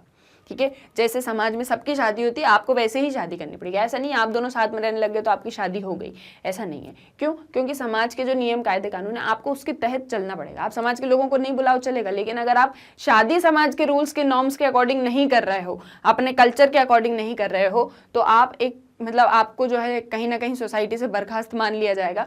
तो अगर ऐसा नहीं है, आप एक सोशलाइज्ड पर्सन हो तो आप समाज के नॉर्म्स के अकॉर्डिंग वर्क करोगे, आप समाज के अकॉर्डिंग ही चलोगे। अब समाज कैसे वर्क करता है? जब दो लोगों के बीच में शादी होती है, रिप्रोडक्शन प्रोसेस होता है, फैमिली बनती है, फैमिली से बहुत सारे लोग यूनाइट होते हैं, अल्टीमेटली एक बहुत बड़ी एंटिटी साथ में आती है और वो सोसाइटी होती है, उसे हम समाज कहते हैं। अब जब सपोज ये प्रोसेस ही ना हो तो क्या होगा? सोसाइटी खत्म हो जाएगी। तो आप सोसाइटी में रहते हो तो सोसाइटी के नॉर्म्स को आपको फॉलो करना पड़ता है, क्योंकि आप उसको फॉलो करने के यूज टू हो चुके हो। All social norms are accompanied by sanctions that promote conformity। जितने भी सोसाइटी के नॉर्म्स होते हैं उन सभी में कुछ सैंक्शंस भी होते हैं। आपको याद होगा हमने पढ़ा है प्रीवियस चैप्टर में, सैंक्शंस भी हमने पढ़े हैं कि डेविएशन क्या होती हैं, सैंक्शंस क्या होती हैं। सैंक्शंस में आपको रिवॉर्ड भी दिया जाता है, आपको पनिशमेंट भी दी जाती है। तो जितने भी सोशल नॉर्म्स होते हैं उन सभी में कुछ सैंक्शंस भी होते हैं, और ये सैंक्शंस ही कन्फर्मिटी को प्रमोट करते हैं। आप जो काम कर रहे हो वो सही है या गलत है, ये सैंक्शन से पता चलेगा। आपको रिवार्ड मिल रहा है मतलब सही कर रहे हो, पनिशमेंट मिल रही मतलब गलत काम कर रहे हो। तो सोसाइटी में रहते हैं, सोसाइटी के अकॉर्डिंग चलना पड़ेगा, सोसाइटी के अकॉर्डिंग ही वर्क करना पड़ेगा, उसी के अकॉर्डिंग, उसके रूल्स रेगुलेशंस के थ्रू ही आपको अपने आप को कंडक्ट करना पड़ेगा। क्यों? क्योंकि आप एक सोशलाइज्ड पर्सन हो, और अगर आप कहीं भी सोसाइटी से डेविएट हो रहे हो या सोसाइटी के अगेंस्ट में जा रहे हो या सोसाइटी की जो नीड्स है उसको फुलफिल नहीं कर रहे हो, सोसाइटी के खिलाफ जा रहे हो या फिर सोसाइटी के अच्छे के लिए काम कर रहे हो, तो उसके बेसिस पर आपको सैंक्शन आपके ऊपर लगाए जाएंगे, चाहे वो रिवॉर्ड के फॉर्म में हो, चाहे फिर वो पनिशमेंट के फॉर्म में हो। ठीक है, आया यहाँ तक समझ में कि किस तरह से जो है आप सोसाइटी के रूल्स के थ्रू ही अपने आप को कंडक्ट करते हो, और ये क्या होता है? ये होता है नॉर्मेटिव डायमेंशन ऑफ कल्चर। आपकी संस्कृति है, आपको घर से ही सिखा दिया जाता है कि आप सोसाइटी के साथ ही वर्क करोगे, उसी के अकॉर्डिंग आप अपने आप को कंडक्ट करोगे। अब जो नॉर्म्स और लॉज हम पढ़ते हैं, लॉज कानून हो गए आपके, नॉर्म्स आपके नियम हो गए। तो ये क्या होते हैं, नॉर्म्स क्या है, लॉज क्या है, दोनों के बीच का क्या डिफरेंस है, इसे हम समझते हैं। सो जो नॉर्म्स होते हैं वो इम्प्लिसिट रूल्स होते हैं। नॉर्म्स क्या होते हैं, इम्प्लिसिट रूल्स, जो आपके अंदर निहित हैं, जो आपके अंदर अंतर्निहित हैं, आप में मतलब आपके अंदर इम्प्लाइड हैं, वो आपकी अपनी स्फीयर में आप उसे जो है कंडक्ट करते हो। तो नॉर्म्स क्या है, नॉर्म्स हैं इम्प्लिसिट रूल्स। लॉज हैं एक्सप्लिसिट रूल्स। एक्सप्लिसिट रूल्स यानी जो कि व्यक्त हैं, स्पष्ट हैं, सोसाइटी में पूरी तरह से प्रविष्ट हैं कह सकते हैं। एक्सप्लिसिटली जो काम कर रहे हैं वो होते हैं लॉज। समझते हैं, मीनिंग के तहत समझते हैं। Pierre Bourdieu, the French sociologist, stated that when we try to understand another culture's norms, we must remember that there are certain implicit understandings. अब ये जो पियर बोर्डियू हैं, फ्रेंच सोशियोलॉजिस्ट हैं, ये चीज़ कहते हैं कि जब भी आप किसी दूसरे कल्चर के नियमों को समझने की कोशिश करते हो, जब भी आप किसी दूसरे के कल्चर को, उनके नियमों को समझने की कोशिश करते हो, तो एक चीज़ आपको हमेशा ध्यान रखनी है कि उनके कल्चर में कुछ इम्प्लिसिट अंडरस्टैंडिंग्स होंगी। जस्ट सपोज आपका जो कल्चर है, आपकी जो संस्कृति है, अब आप किसी दूसरे व्यक्ति की संस्कृति को समझने की कोशिश करना चाहते हो कि इनके यहाँ पर किस तरीके का कल्चर होता है। जस्ट सपोज आप जो है एक इंडियन हैं और आप किसी यूएसए के पर्सन के कल्चर को समझने की कोशिश कर रहे हैं, तो आपको एक चीज़ याद रखनी है, अगर आप उसे कंपेयर कर रहे हैं या आप उसे समझने की कोशिश कर रहे हैं, तो एक चीज़ जो आपको याद रखनी वो ये है कि किसी दूसरे पर्सन का जो कल्चर होगा, कोई दूसरा जो कल्चर होगा, उसमें कुछ इम्प्लिसिट अंडरस्टैंडिंग्स होंगी, उसमें उनके कुछ नॉर्म्स होंगे जो शायद आपके यहाँ फॉलो नहीं किए जाते होंगे, लेकिन उनके यहाँ पर फॉलो किए जाते होंगे। जैसे फॉर एग्जांपल, आपके यहाँ पर जो संस्कृति है, आपका जो कल्चर है, वो कहता है कि आपको जमीन पे बैठ के खाना चाहिए, या आपको केले के पत्ते में खाना रख के खाना खाना चाहिए, या आपके यहाँ का नॉर्म है ना, या आपकी संस्कृति है। उनके यहाँ पर ऐसी संस्कृति है कि आपको डिनर टेबल पर बैठ के खाना खाना चाहिए, आपको स्पून से, फोक्स यूज करके आपको खाना खाना चाहिए। तो यानी कि ये उनकी इम्प्लिसिट अंडरस्टैंडिंग है, ये उनके अंदर की उनकी अपनी अंडरस्टैंडिंग है। और इस चीज को आपको हमेशा याद रखना है जब आप किसी दूसरे के कल्चर को या उनके नियम, कायदे, कानून को समझने की कोशिश कर रहे हैं। For example, if a person wants to show gratitude for something he or she has been given, then he or she should not offer a written gift too quickly, as it seems like an attempt to get rid of a debt or not considered as a friendly gesture. अब कुछ नियम क्या कहते हैं, कुछ norms, कुछ rules क्या चीज़ कहते हैं। जैसे फॉर एग्जाम्पल, आपको किसी ने कोई गिफ्ट दिया है, ठीक है, आपको किसी ने कोई गिफ्ट दिया है, कोई आपसे इम्प्रेस्ड है, जस्ट सपोज आपकी टीचर है, आपसे इम्प्रेस्ड है, या आपका कोई एक फ्रेंड है, ठीक है, आपका कोई एक फ्रेंड है, वो आपसे इम्प्रेस्ड है, वो आपको पसंद करता है इन द सेंस कि उसको आपका बिहेवियर बहुत अच्छा लगता है, या आपने उसके लिए कोई हेल्प करी थी, उस हेल्प के लिए वो आपको जो है एक और आपके लिए एक हेल्प करना चाहता है, मतलब वो आपको खुशी से एक गिफ्ट देना चाहता है। मैं हूँ जस्ट सपोज, ठीक है, मुझे कोई पर्सन जो है खुशी से अपनी गिफ्ट देना चाहता है, वो चाहता है कि यार मुझे देना चाहिए, उसे लगता है मुझे देना चाहिए। अब उसने मुझे गिफ्ट दे दिया टू शो ग्रैटिट्यूड, ठीक है, उसने अपना ग्रैटिट्यूड शो करने के लिए मुझे उसने गिफ्ट दे दिया। अब मेरे हिसाब से मुझे क्या करना चाहिए, मुझे उसके गिफ्ट को एक्सेप्ट करना चाहिए, उसे थैंक यू बोलना चाहिए। और जब मुझे लगे, समय आने पर मुझे ऐसा लगे कि हाँ यार इसने मेरे लिए भी गिफ्ट लाया था और मुझे भी इसको वो चीज़ रिटर्न करनी चाहिए, तो मैं कभी आगे वापस में उसको किसी और फॉर्म में अपनी तरफ से अपना ग्रेटिट्यूड उसे शो कर दूं। ऐसा नहीं है कि उसने मुझे गिफ्ट दिया और मैंने भी एक गिफ्ट खरीदा और बोला ले भाई तू भी रख ले, बल्कि बाद में तुम मतलब मेरे ऊपर एहसान मत रखना कि मुझे तूने कोई गिफ्ट दिया है। तो ये चीज़ क्या है, ये चीज़ ये शो करती है कि आप बहुत जल्दी किसी की डेप्ट को उतारना चाह रहे हो, कोई किसी का कोई एहसान है आपके ऊपर, आप उसको तुरंत से ही उतार देना चाह रहे हो, यानी ये आपका फ्रेंडली गेस्चर नहीं दिखाता। फिर आप फ्रेंड किस नाम के रहे, ये तो मतलब अदला बदली हो गई, बस बात खत्म होगी, फिर वो फ्रेंड वाली चीज़ नहीं रहेगी आपके अंदर।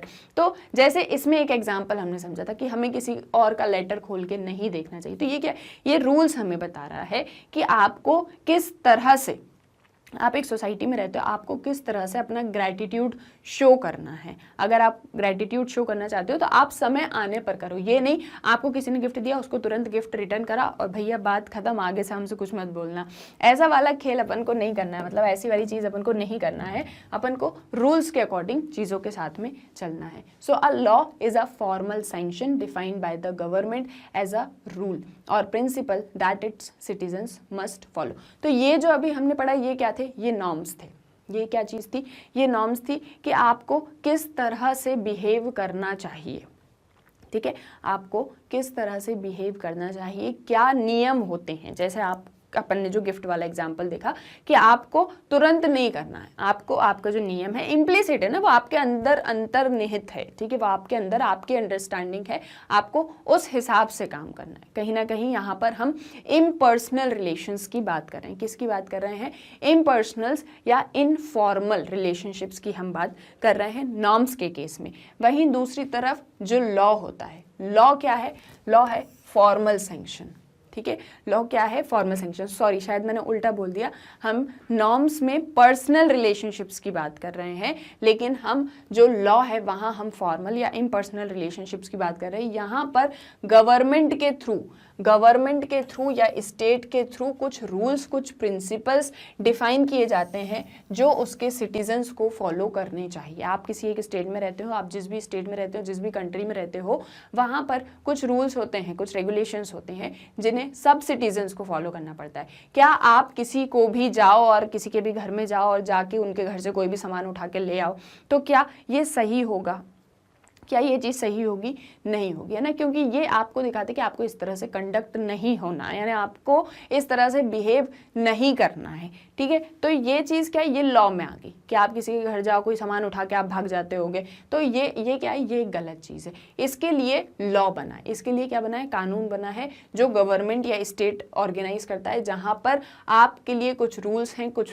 प्रिंसिपल्स हैं जो कि आपको बताते हैं कि आपको किस तरह से इस सोसाइटी के अंदर, स्टेट के अंदर रहना है, आप कैसे नागरिक बनोगे। ये चीज आपको कौन दिखाता है, कौन सिखाता है, आपको लॉ सिखाता है। They are applicable to the whole society. India की बात करें तो इंडिया के केस में जो भी रूल्स हैं, जो भी लॉज हैं, जो है सेंट्रल गवर्नमेंट बनाती है, वो पूरी की पूरी इंडियन सोसाइटी के लिए होते हैं। ऐसा तो नहीं है कि वो किसी एक पर्टिकुलर कल्चर के लिए है। जैसे हमारे यहाँ साउथ का डिफरेंट कल्चर है, वेस्ट का डिफरेंट कल्चर है, नॉर्थ ईस्ट का डिफरेंट कल्चर है, तो क्या कोई एक लॉ सिर्फ एक ही कल्चर को डिफाइन करेगा? नहीं, बल्कि ये जो लॉज होते हैं ये पूरी की पूरी सोसाइटी के लिए होते हैं। होल सोसाइटी के ऊपर ये क्या होते हैं, इम्प्लीमेंटेड होते हैं। The violation of law attracts penalties and punishments. अब अगर आप कानून को तोड़ते हो तो आपको पनिशमेंट मिलेगी, आपको पेनल्टी मिलेगी। अब जैसे फॉर एग्जाम्पल किसी की डेथ हो जाती है, उनकी डेथ में जो भी अंत्येष्टि संस्कार होने चाहिए थे, वो जो है कोई एक पर्सन है वो उन्हें परफॉर्म नहीं करता। उनके घर का जो पर्सन है वो उन अंत्येष्टि संस्कार को परफॉर्म, मैं बार बार सरकार बोल रही हूँ, उन संस्कार को, अंत्येष्टि संस्कार को परफॉर्म नहीं करता है। ठीक है, जैसे सपोज उसका नहीं है मन, उसने नहीं करा, उसने तो बस जस्ट बॉडी ली और जहाँ पर भी उसको डिकम्पोज करना था, जैसे भी करना था, उसका जैसा भी मन था, उसने उस तरीके से करा, उसने रूल्स को फॉलो नहीं करा। अब उसने नहीं करा तो क्या कोई उसको पनिशमेंट दे देगा? क्या कोई उसको मार, मतलब उसको जेल में ले जाएगा उठा के? ऐसा तो कोई भी नहीं करेगा। सब यही कहेंगे कि ठीक है भाई, उसका पर्सनल मैटर था, उसकी इम्प्लिसिट अंडरस्टैंडिंग है ये। लेकिन अगर कोई लॉ है कि भैया आपको कहीं भी चोरी नहीं करनी है, अब कोई पर्सन जाते कहता मेरा तो मन था, तो वो किसी के भी घर गया, उनके घर से कोई भी चीज उठा के ले आया, तो क्या ये चीज सही होगी? ये गलत है। ये किसके अंदर आ गया? ये लॉ के अंदर आ गया। तो यहाँ पर अगर आपने ऐसा काम करा, आपने चोरी करी, तो आपको क्या मिलेगी? आपके ऊपर पेनाल्टी लगेगी, आपको पनिशमेंट मिलेगी। तो यानी लॉ में आपको पनिशमेंट मिलती है, आपके ऊपर पेनाल्टीज आपको फेस करनी पड़ती है। On the other hand, like if in a home children are not allowed to stay outdoors after sundown, then it is a norm. ठीक है ना भाई, एक चीज जो मैंने अभी आपको सिखाई कि जस्ट सपोज कहीं पे किसी एक घर के अंदर ये चीज मानी जाती है कि बच्चों को सूरज डूबने के बाद घर के बाहर नहीं छोड़ना, उन्हें भैया घर के अंदर ले आओ। ये चीज बच्चों के लिए भी ठीक है और घर के लिए भी ठीक है कि बच्चे जो हैं बाहर नहीं रहेंगे जब सूरज डूब जाता है तब। तो ये क्या हो गया? ये एक नॉर्म है। ठीक है, ये एक मान्यता है, ये एक नॉर्म है। It is specific to a particular family and may not be applicable to other families. ये किसी एक स्पेसिफिक फैमिली के लिए हो सकता है, लेकिन पूरी फैमिलीज के लिए ऐसा नहीं है। ऐसा ज़रूरी नहीं है कि सभी लोग, जितने भी लोग रहते हैं वो सब बोलें कि नहीं भैया सारे बच्चे जो हैं सनडाउन के बाद में घर के अंदर आ जाएंगे। ऐसा नहीं है। कुछ लोग सोचते होंगे कि ठीक है यार, रहने दो, बाहर घूमने दो या खेलने दो, जो भी काम करने गए हैं जैसा सपोज करने दो। तो नॉर्म क्या है? नॉर्म स्पेसिफिक होता है, नॉर्म पर्टिकुलर होता है, वो पूरी सोसाइटी के ऊपर नहीं इम्प्लीमेंट किया जा सकता, नहीं एप्लीकेबल किया जाता। लेकिन however if someone is caught stealing a gold necklace from someone else home then he has violated the universally accepted law of private property and he can be sent to jail after trial as punishment. वही चीज़ जो भी मैंने आपको बताई। लेकिन अगर आप किसी के घर से चोरी करते हुए पाए जाते हैं, कोई एक व्यक्ति है जो कहीं बाहर किसी दूसरे के घर में जाता है और उनके यहाँ पे जो उनका सोने का हार था वो लेके भाग जाता है, तो ये यहाँ पर आपने जो प्राइवेट प्रॉपर्टी का जो यूनिवर्सल लॉ है उसको आपने तोड़ा है, उसको आपने वायलेट किया और इसके लिए आपको जो है सजा मिलेगी, आपको जेल में भेजा जाएगा। तो यानी कि जो आपका नॉर्मेटिव एस्पेक्ट है कल्चर का, वो आपको क्या चीजें बताता है कि रूल्स होते हैं बिहेव करने के, अपने आप को कंडक्ट करने के। कहाँ पर? सोसाइटी के अंदर। अब जो रूल्स होते हैं वो दो तरह के होते हैं। एक तो होते हैं आपके नॉर्म्स, एक आपके होते हैं लॉज। नॉर्म पर्टिकुलर हो सकते हैं, स्पेसिफिक हो सकते हैं, लेकिन जो लॉज होते हैं वो इन जनरल होते हैं।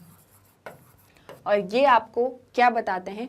Normative aspects of culture. ये क्या है? ये है नॉर्मेटिव एस्पेक्ट्स ऑफ कल्चर। ये आपको बताते हैं कि आपको किस तरह से अपने आप को रेगुलेट करना है एक सोसाइटी के अंदर। उसके बेसिस पर आपके ऊपर सैंक्शंस भी लग सकते हैं, आपके ऊपर डेविएशंस भी लग सकते हैं।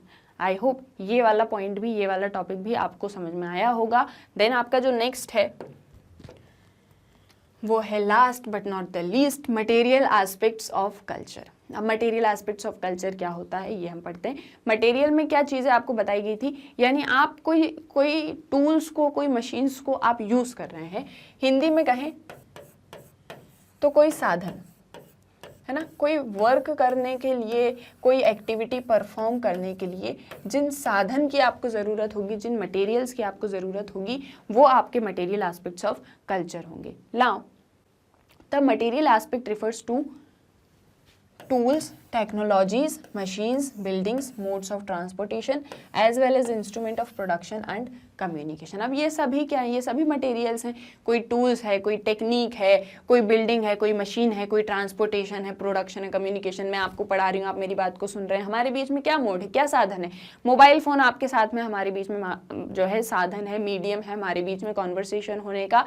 मैं आपको इस बोर्ड पर पढ़ा रही हूँ, इस बोर्ड पर मैं आपको पढ़ा रही हूँ, ये पेन मेरे लिए साधन है, ये मटेरियल हो गया, मैं इससे आपको लिख के समझा पा रही हूँ चीज़ों को।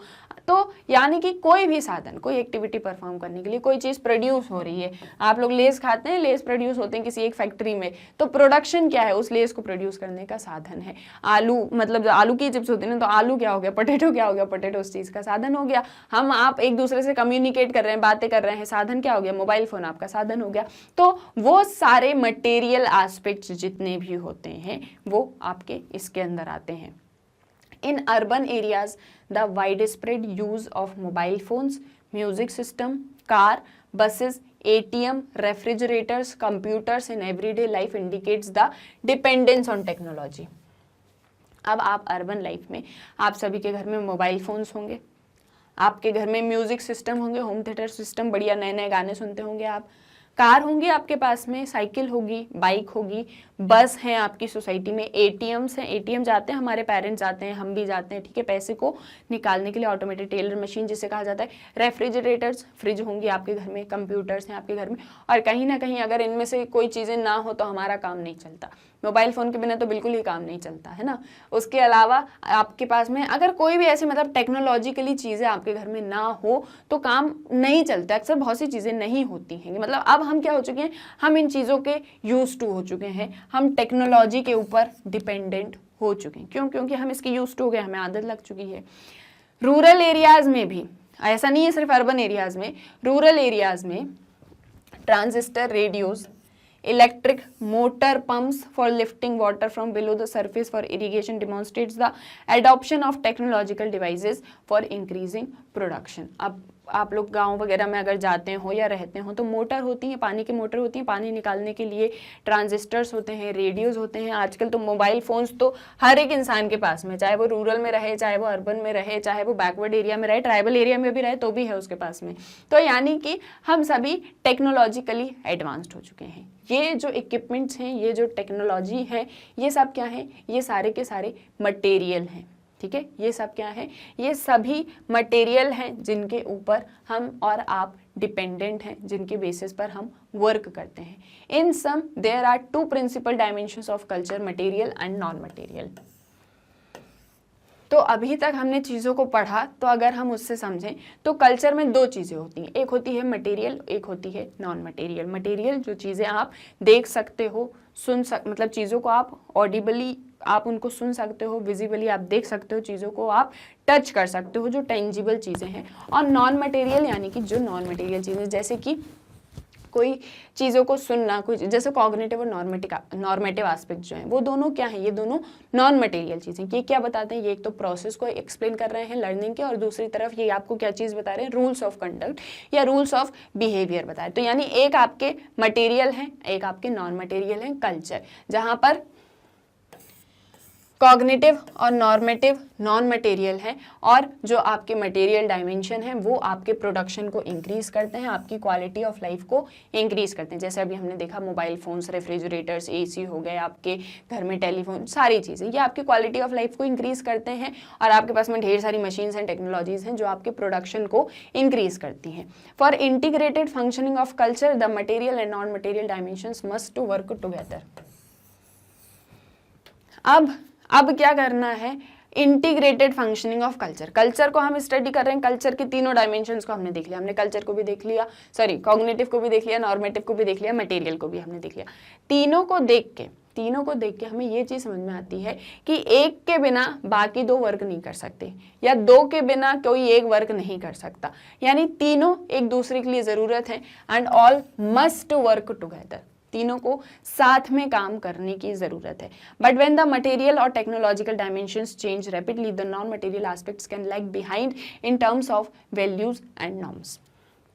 एक चीज जो हम सभी जानते हैं कि जब मटेरियल या टेक्नोलॉजिकल डायमेंशंस चेंज होते हैं, जैसे मैं आपको क्या चीज़ बता रही हूँ, कॉग्निटिव में मैं आपको बता रही हूँ जहाँ पर आप चीज़ों को लर्न कर सकते हो,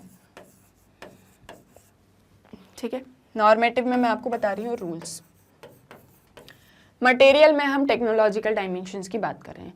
अब जस्ट सपोज मटेरियल डायमेंशन जो हैं वो बहुत तेज़ी से बढ़ रहे हैं, जो है बहुत सारी टेक्नोलॉजी आ रही है, बहुत सारी जो है बहुत सारी टेक्नोलॉजी है, साइंस है, डेवलपमेंट है, एजुकेशन, सारी चीज़ें, सब कुछ बहुत तेज़ी से बढ़ रहा है, चीज़ें बहुत तेज़ी से बढ़ रही हैं। तो कहीं ना कहीं जो आपके नॉन मटेरियल एस्पेक्ट्स हैं,